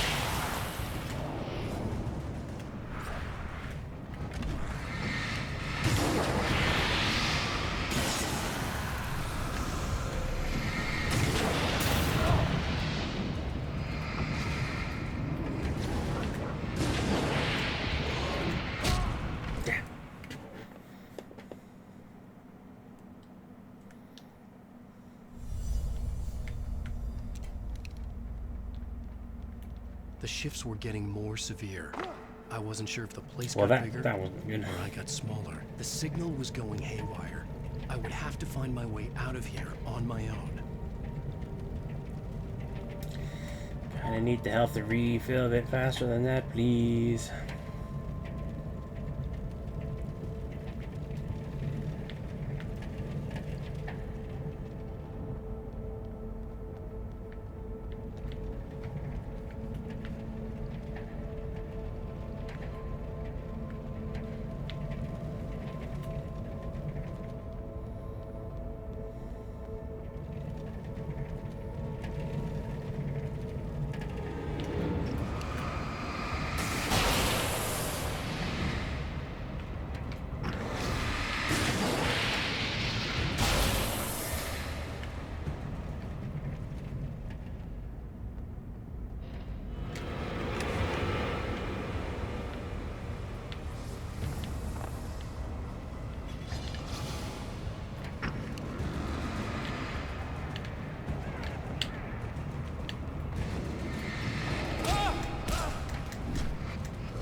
Oh, fuck off.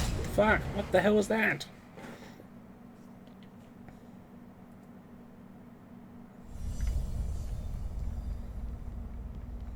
The shifts were getting more severe.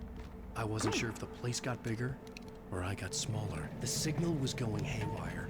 I would have to find my way out of here on my own.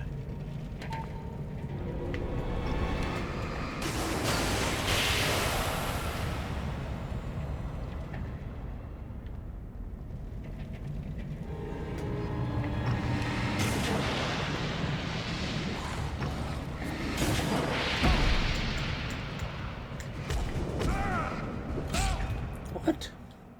Oh, come on.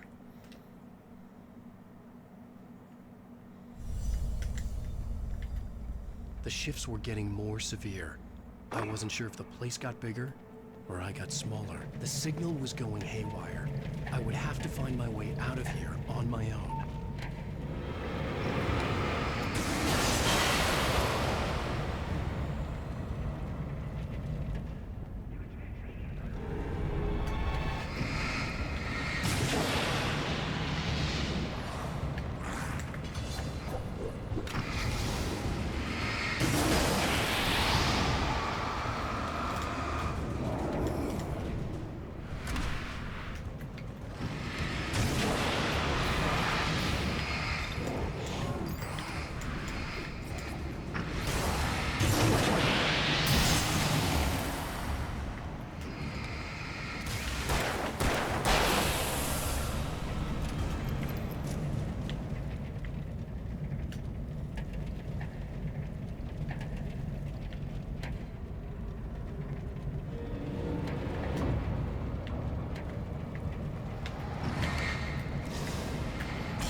What the fuck? Where did you come from?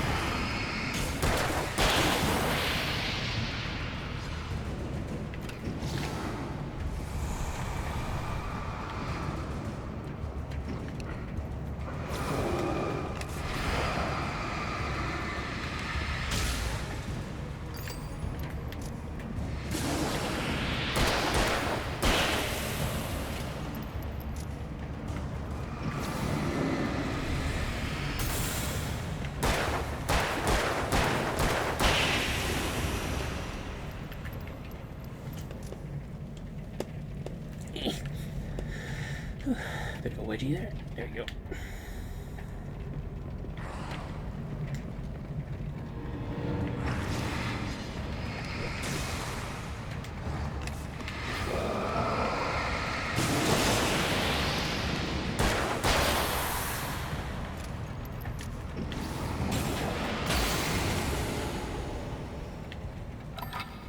Gotcha.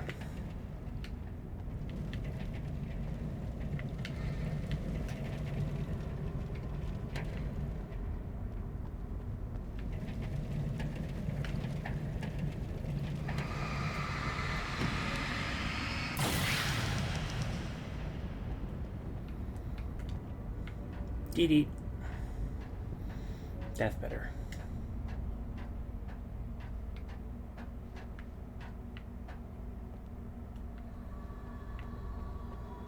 Zane left me a page. He was trying to help me.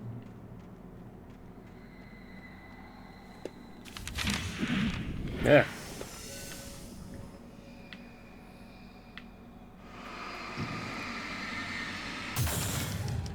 Yowza! Barry? Hey, bestseller!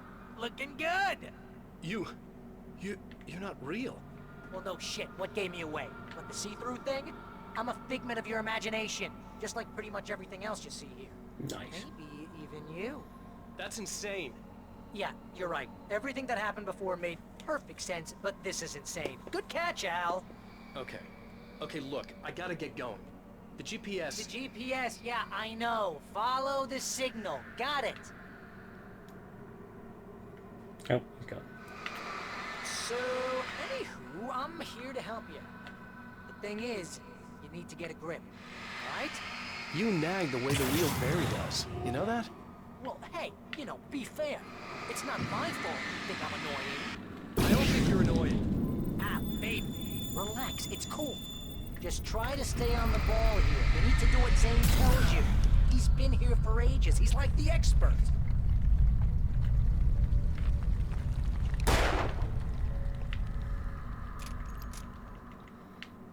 Anyway, if this is insane, and it's all from your mind, what's that say about you? Fine, enough.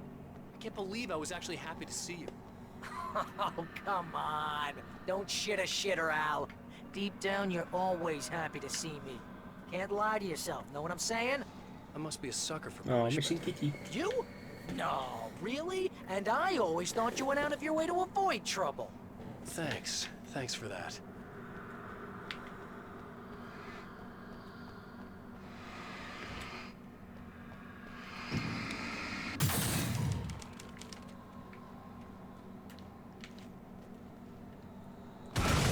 Yay! Powerful torch.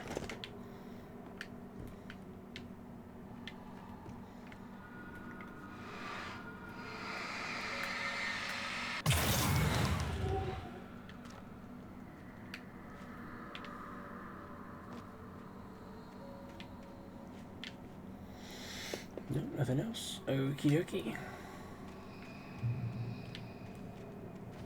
I think the signal's pointing towards that thing in the distance. Yeah, that'd be the Biltmore sawmill. How the hell do you know that?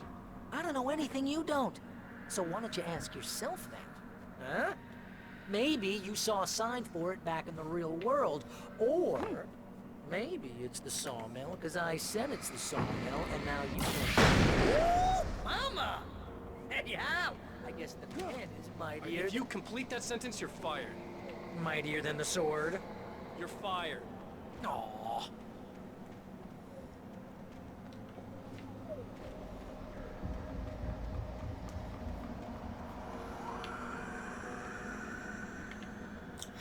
While that statement may be mostly true, this is not being written with a pen. Nice! It's being written by a typewriter, or with a typewriter. So the typewriter is mightier than the sword.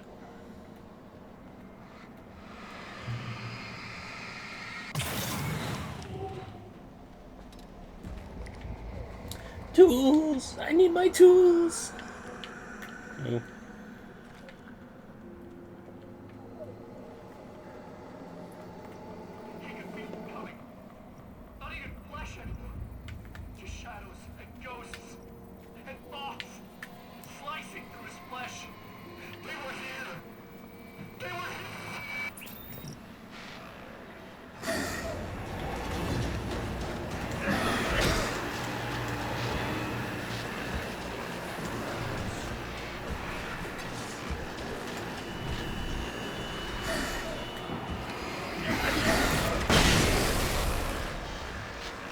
got him.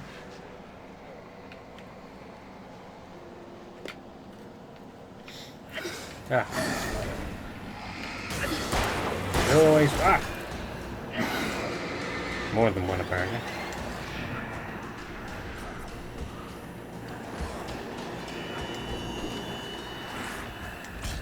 No, no! What's going on? Where am I? Fuck. What the hell?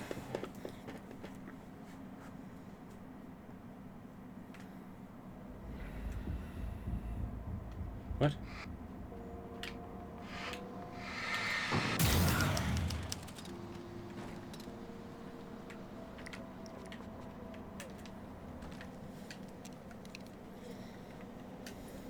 He can feel it coming. Not even flesh anymore. Just shadows and ghosts and thoughts slicing through his flesh. They were here. They were...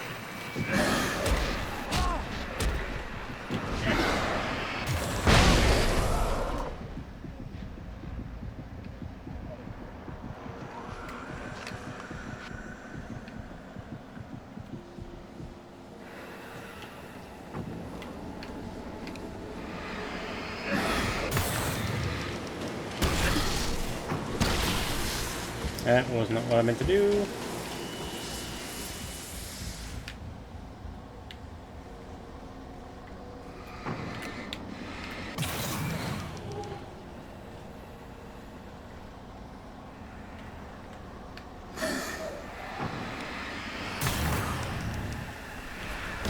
That was just pure instinct.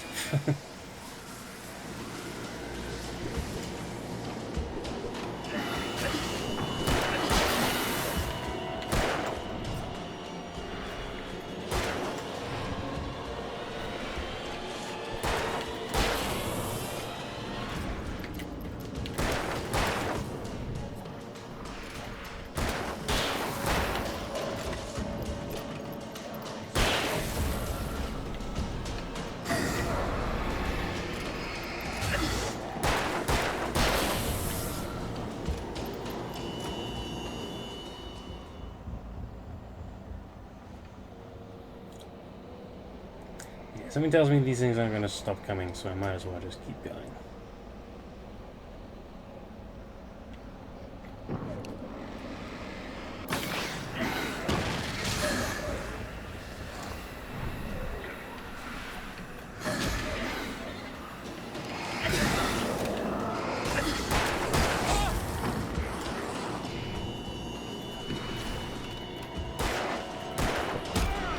What the fuck? What?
light.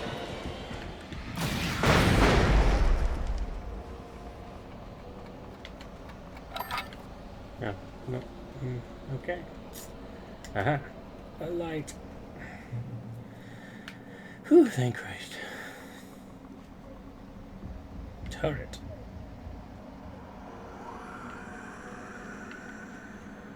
You know, you're gonna have to make your way across here. I think the solution probably has something to do with those words. Really? Yeah, you should probably use them. Your insight is staggering. I know.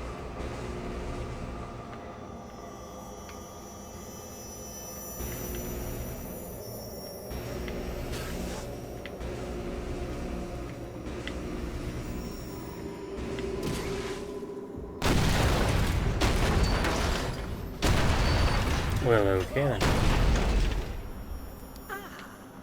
this is the way things should be.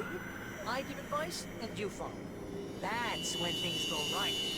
Get up to something on your own, that's when the trouble starts. That's horseshit. Well, I'm not saying anything you haven't come up with first. Big Mint, remember? This kind of thing could drive a man insane. That's actually kind of funny. No! This is great! And it's probably therapeutic for you, too. I'm sure it is.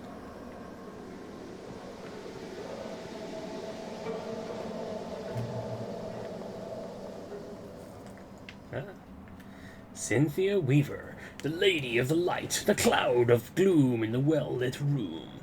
Weaver's difficult and uncompromising life is illuminated in Cynthia Weaver, Carrying the Torch, as an enlightening and occasionally harrowing biography by Ellen Adams, who was an intern at the Bright Falls Record under Weaver's editorship. Exciting. Okay, guess I need that, I need that. Wake's own words, littering the landscape. His books common and discarded, like mud beneath his feet. Hardbacks, paperbacks, turned against him. Trash. Trash.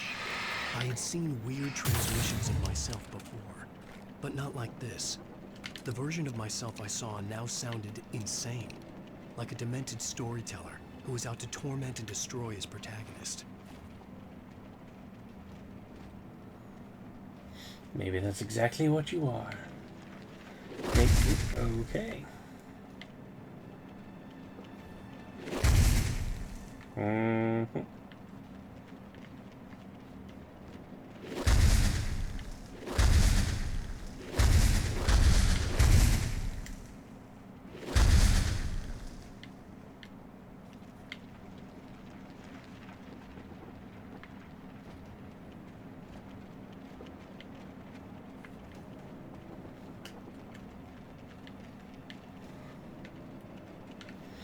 There's a lot of words over there.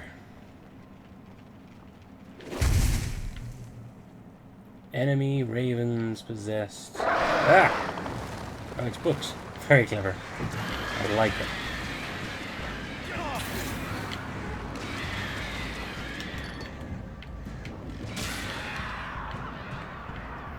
That's good.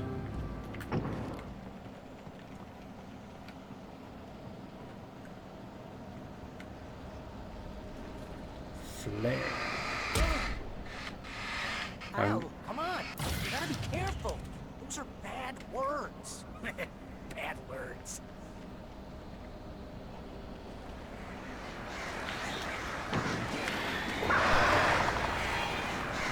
Basically,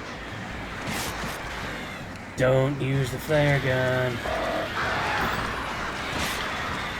I know it's tempting.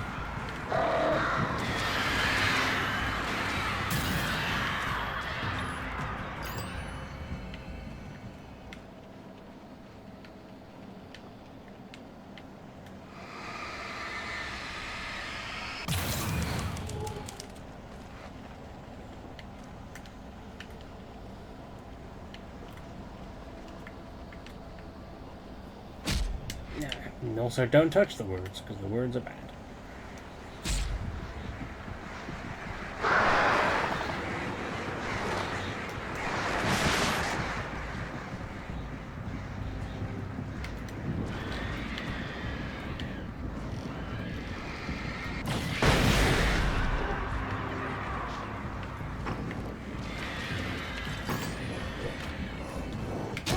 Ah, shit.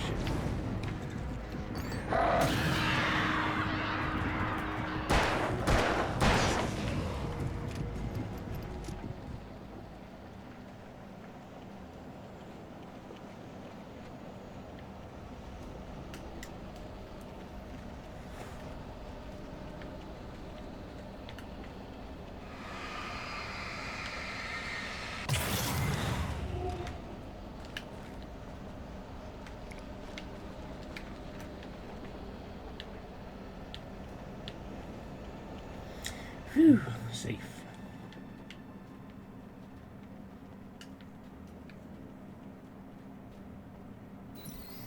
The earth shook.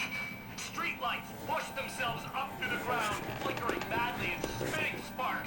In the shadows, Wake saw far too many figures advancing eagerly, already tasting the kill. Wake saw fart. Enough!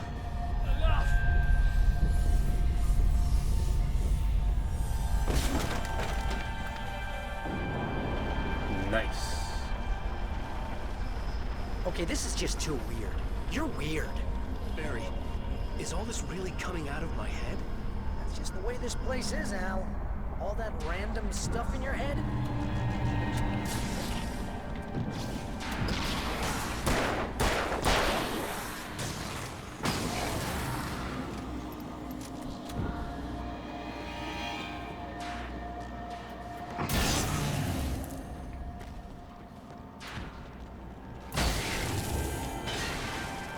Oh, I like this place.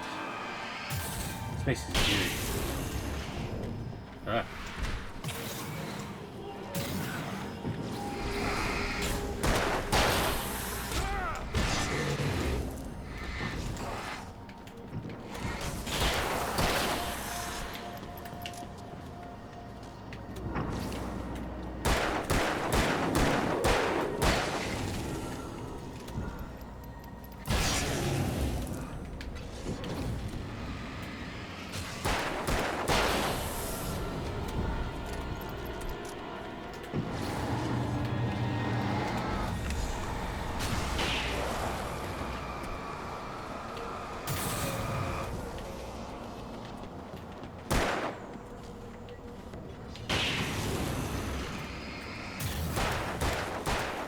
Basically a minefield that's open.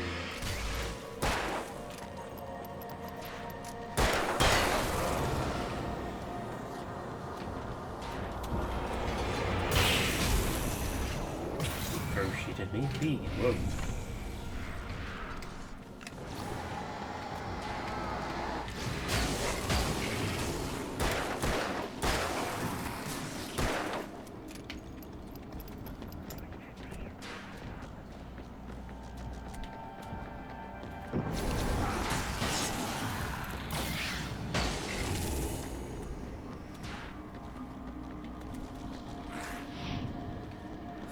Whoop.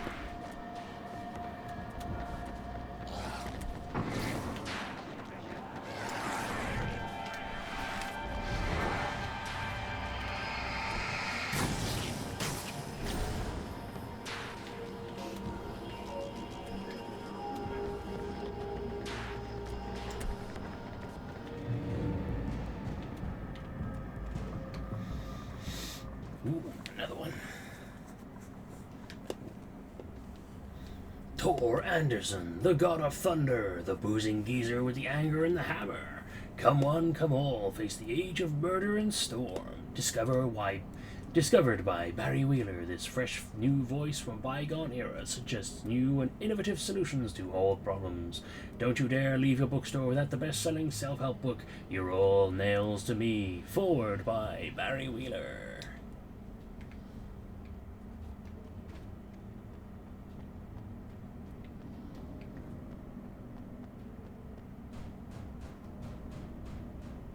Wheels.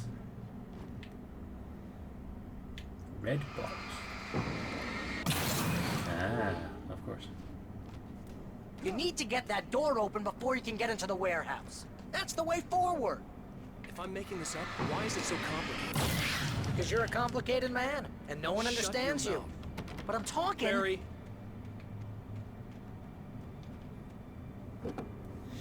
Get me some wheels.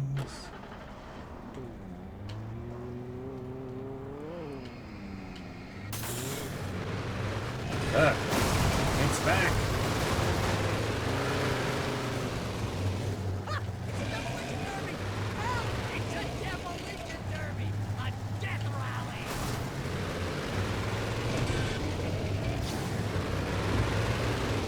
With people, sort of.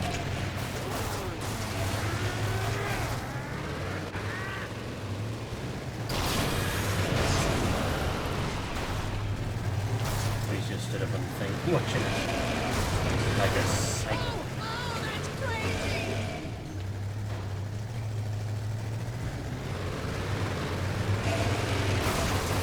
Jesus.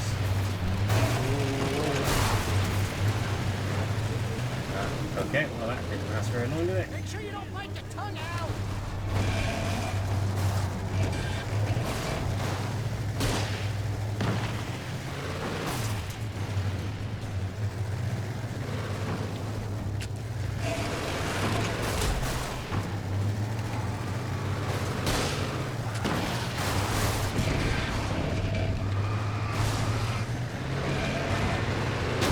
Ah, fuck.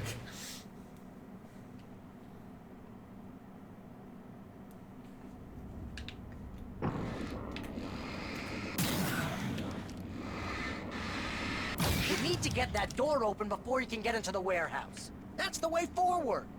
If I'm making this up, why is it so complicated? Because you're a complicated man, and no one understands you. But I'm talking... Barry.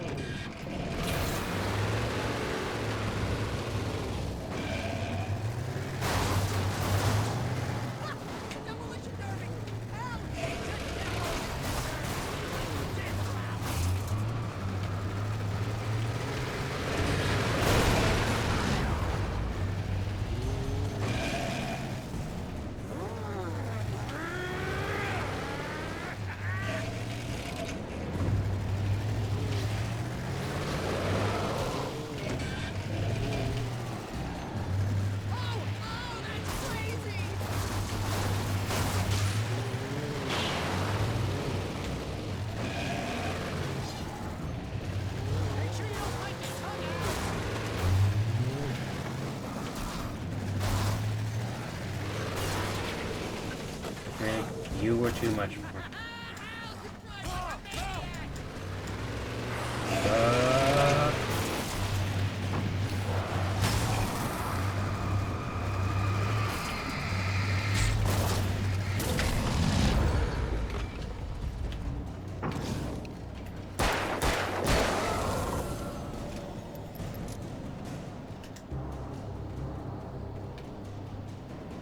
Any more for any more?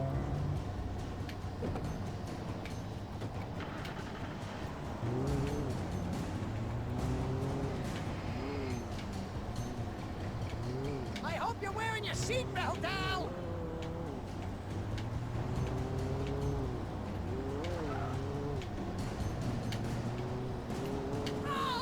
Apologies if this is hard to look at, because it is pretty rough. With all the crazy particle effects and action.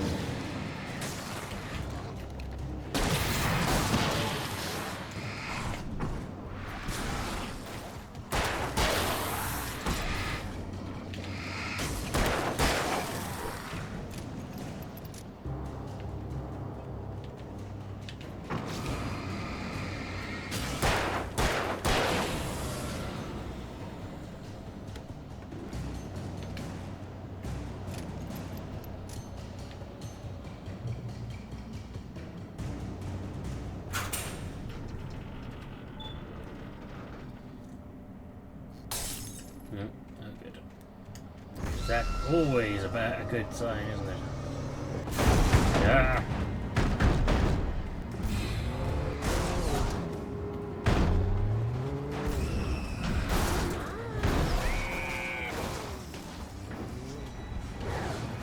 Jesus.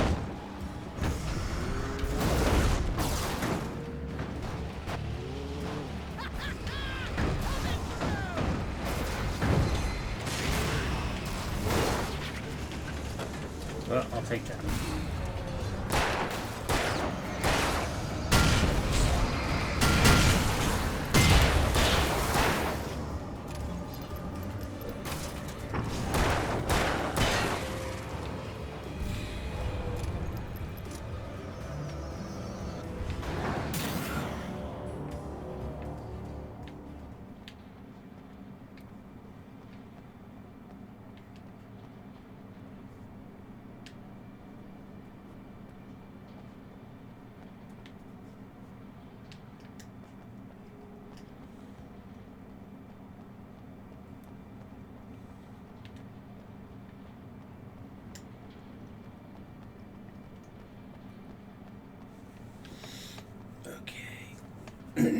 Where to now? Stupid dream logic. Not making any goddamn sense.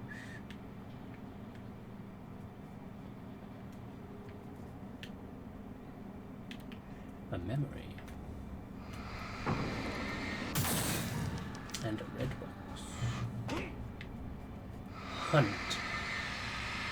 Something tells me I don't want to click that. I don't want to highlight that, do I? Oh, hell with it. I'm gonna live dangerously.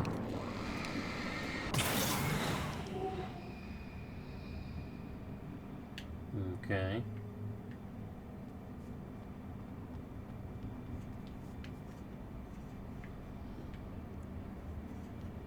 Oh, hunting rifle. Well, that's right then. Do we even have any ammo for the hunting rifle? Not really.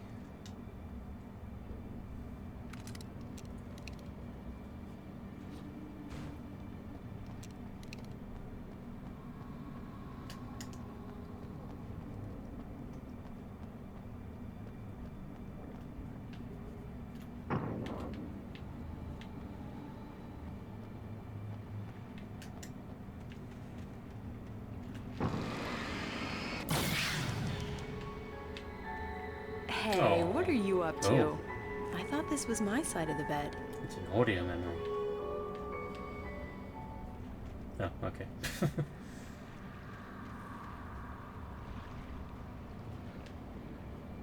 He entered the trap, surrounded by enemies. Wake had nowhere to run. I'm so sick of you.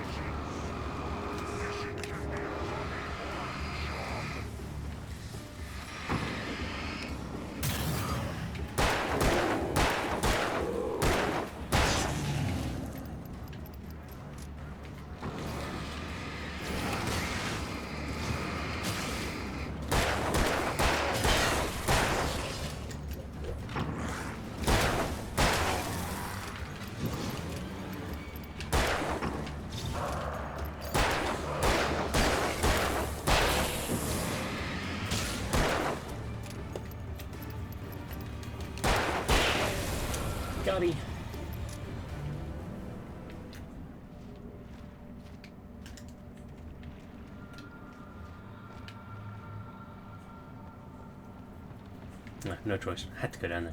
Fine. It's fine. It's fine.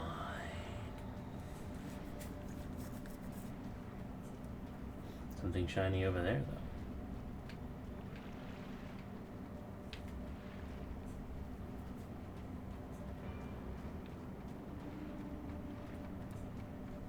Climb.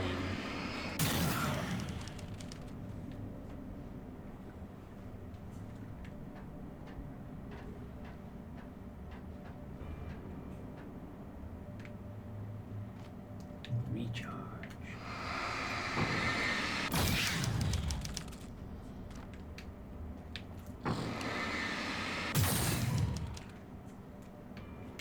Wow, an even bigger torch. Nice. What's the shiny thing over here? It's an alarm clock. A Mr. Alla clock.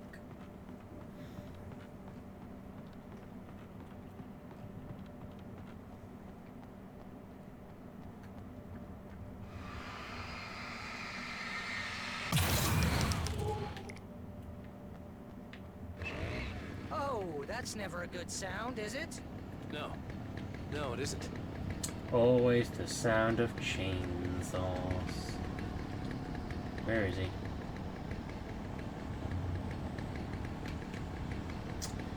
Come on, you bastard.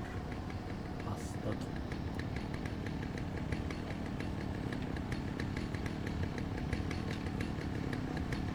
I know you're nearby. Not subtle. Ah, fuck. You're not even the chainsaw guy.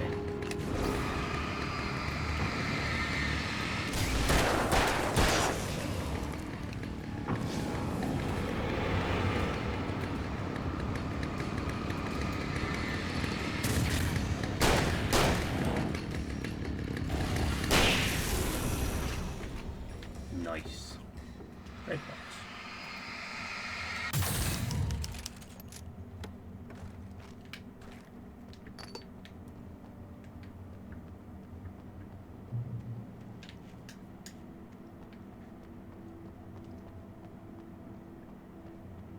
Another alarm clock.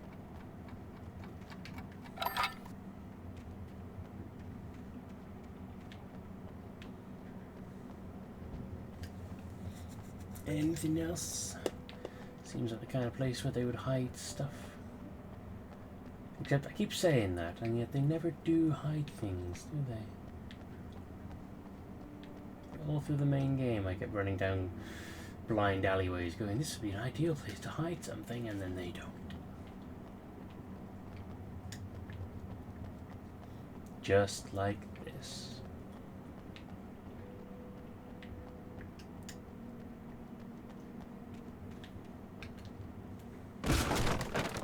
Hooray. Nothing says I'm coming in quite like kicking the door in.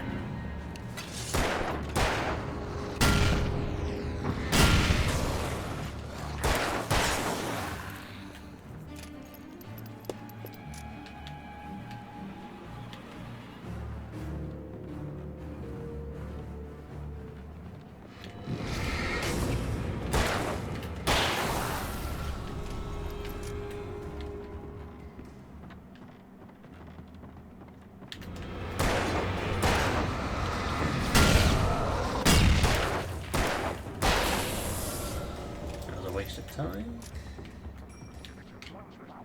Hello. Oh, hello.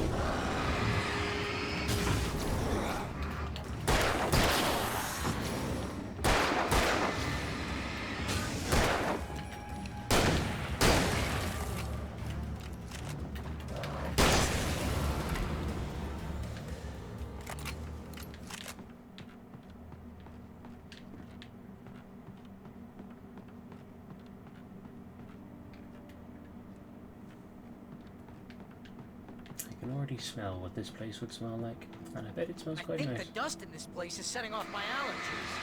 You're not even really there. Well, my allergies are definitely here. See? Allergies. Can't spell allergy without ow.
Heathanker, you dead? Yeah, man. Oh, okay. Thought that there was another exit, but there was not. Moving on.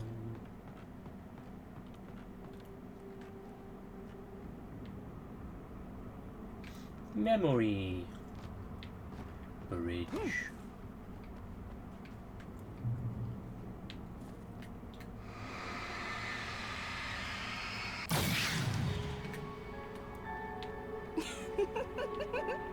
Stop it! They're waiting for us downstairs. We don't have time for Alan.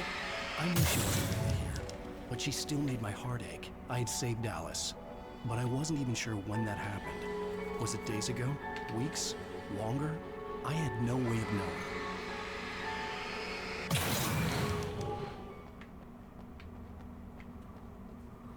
Just like that, the memory faded.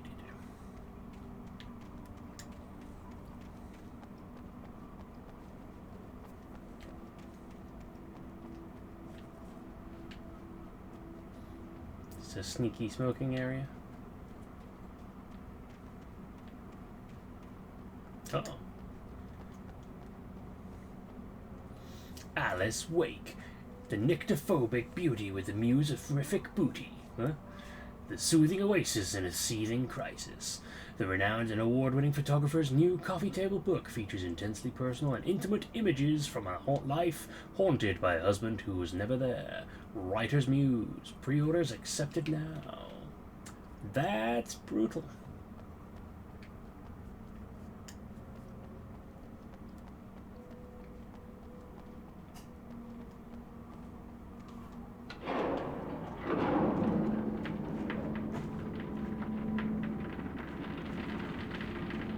Wood.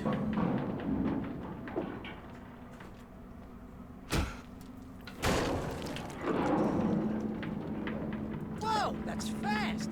Guess you gotta run out. Shut up. Oh, hello. Hey, have you? You right there? You having a good stream? Yeah.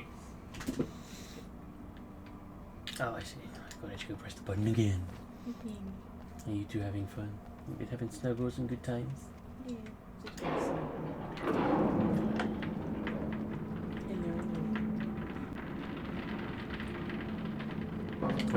Oh, great. Don't jump. Yeah. Hello. Poopy. Oh no.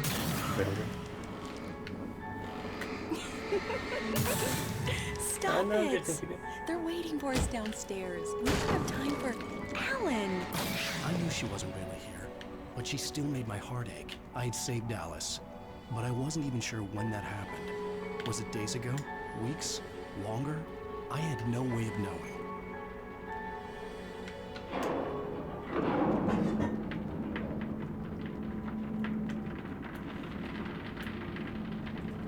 That looks crazy dangerous, Al.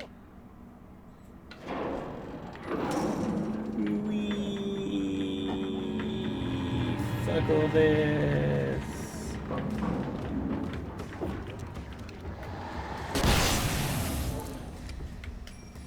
Whoop.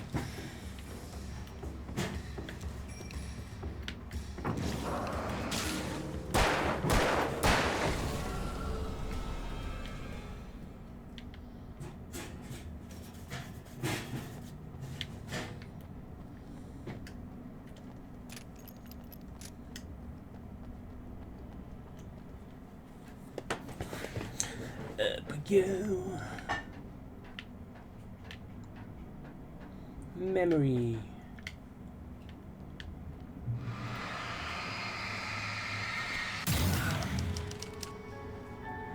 Hey, lover. Come here. Oh, I lover. got something for you. Oh. I could only hope that Alice was all right. I didn't know what happened to Now, her after she left the dark place. Not to be a stickler or anything, but it's a bad idea having so many exposed candles Zane? Is that you? in a wood lumberyard. Oh. Hey.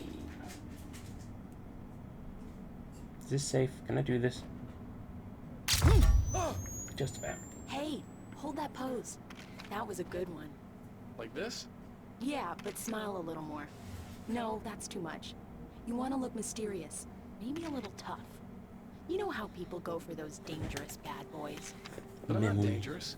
Oh, come on. You write about terrible things all the time. People want to think that you're intimately familiar with them. You kill Casey in this book.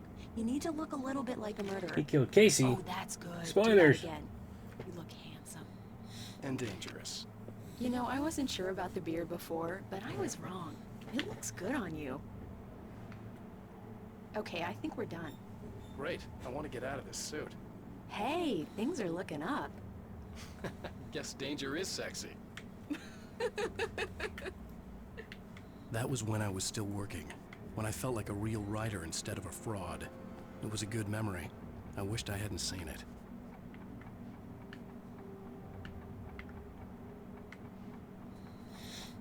Sucks to be you with good memories. Mwahaha.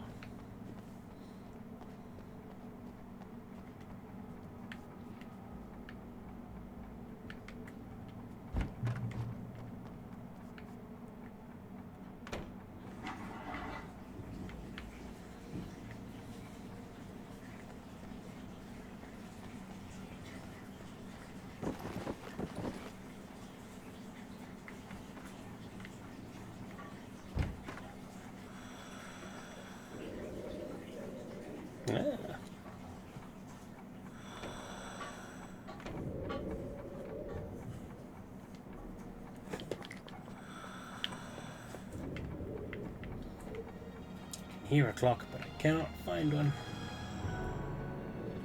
No, it's still, the apartment is still within this weird place.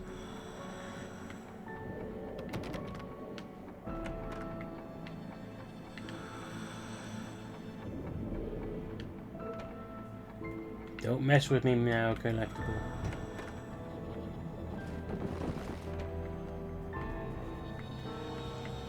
I will not be denied the collectibles, thank you very much.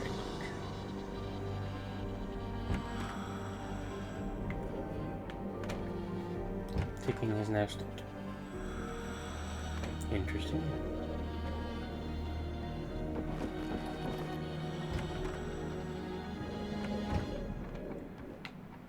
Ah, there it is.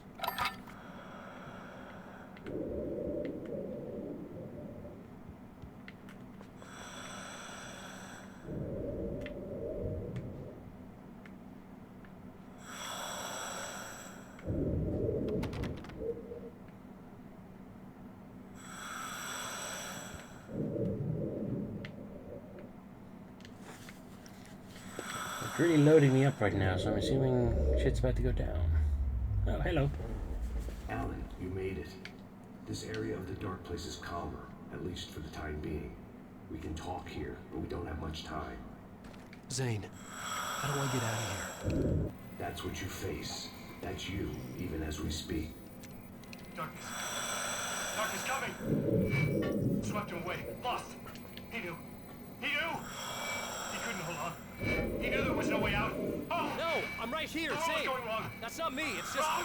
I don't know, an echo, a hallucination, the dark presence. No, the dark presence is not responsible for this. You are making this happen. You're trapped in your own nightmares. You are fighting yourself. Wade didn't understand it. He would never make it. He would never wake up. He'd get swallowed up in the rising tide of darkness. It was coming. It was coming. Shut up! Ah! No! Alan, you must... Swept away by the gathering insanity. Zane was gone. Wade could feel the pressure, gnawing at his mind. The darkness wasn't so bad. It was in him. He felt it. He knew the voice spoke the truth. It was just too hard to think. He couldn't make sense of it. Couldn't. He wanted to go with the flow. Stop thinking and just let go.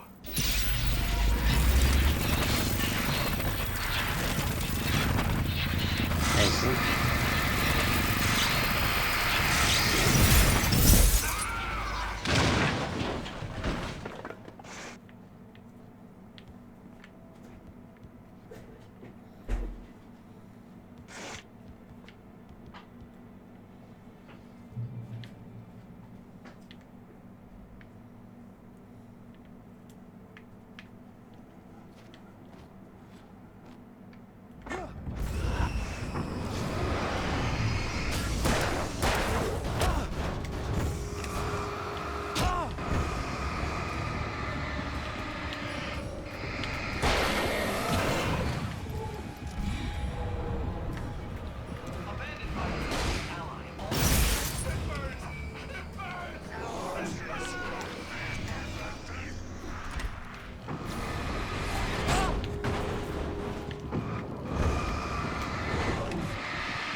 now a good time to point out that all this stuff is some of my worst nightmares. Ah. Not this guy. This guy's fine. Everything he saw was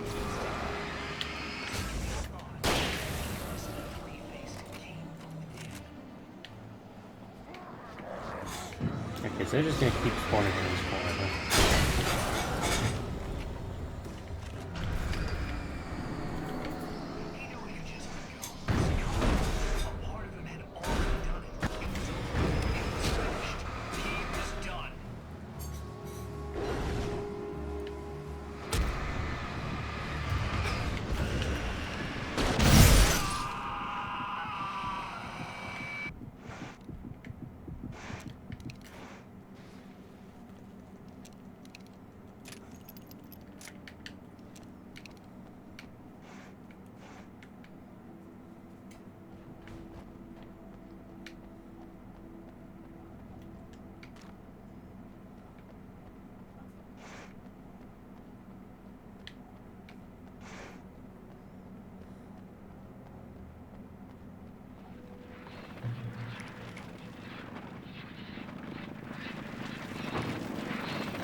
The fuck? Boat landed on me.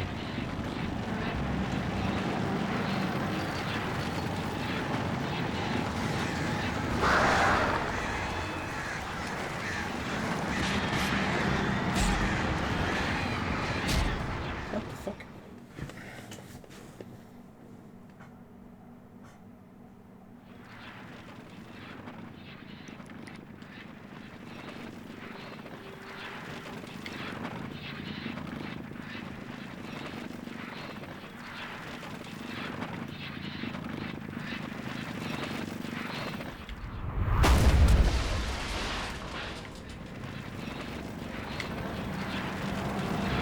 Fucking paddle kept dragging me over.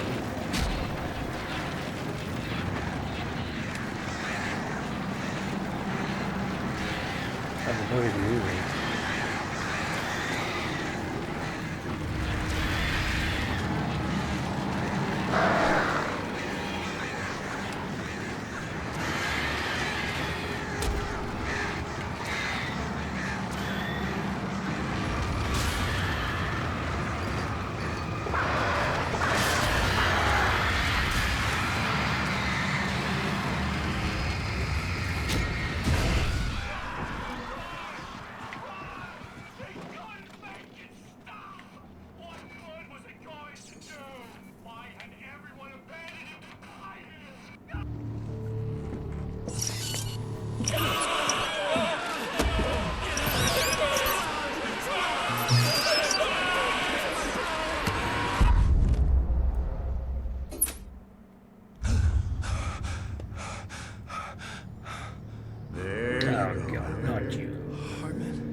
It's all in your head. You've been making it up. Really, Wayne. Really, Wayne. Come on. Your delusions.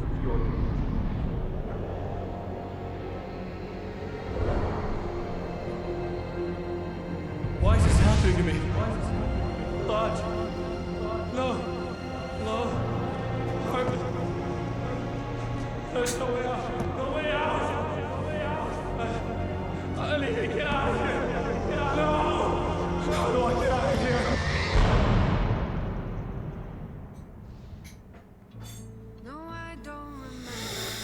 Yeah, that shit's fucked up.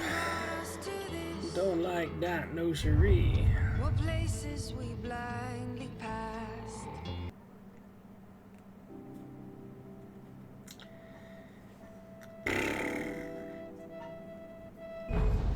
Well, damn, son. And all that jazz.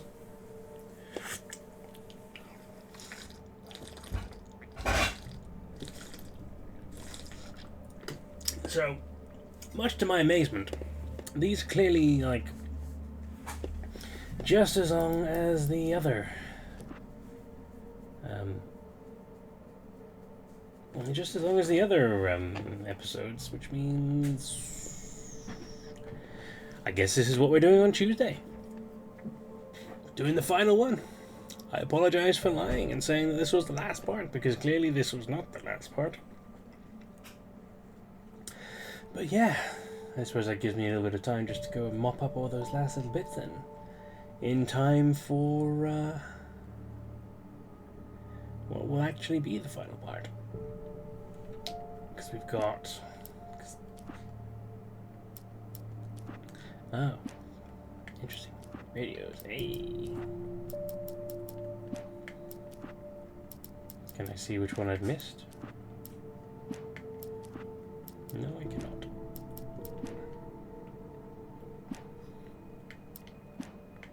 So yeah, we've got only special number 2 left. And then we'll be done. So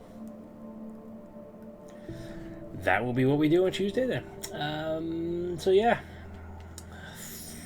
I'm gonna have to call it there, but thank you all very much for checking out this nonsense. Apologies that this was a bit of an odd one, what with the first part being all excuse me, being all manuscript bits, and you all feel like you understand this a lot more now. Obviously I know the majority of people have probably already played this game anyway and know it. I'm just very, very slow on the uptake with this one. But yeah, I mean, I'm certainly into this. I've really enjoyed the story for it. Even if that last bit was quite existentially terrifying in a very upsetting kind of way. But yeah, shit's pretty exciting. So we'll be doing this on Tuesday, some more P3 on Thursday, and then hopefully we'll be starting our Halloween game Tuesday after. That'll be...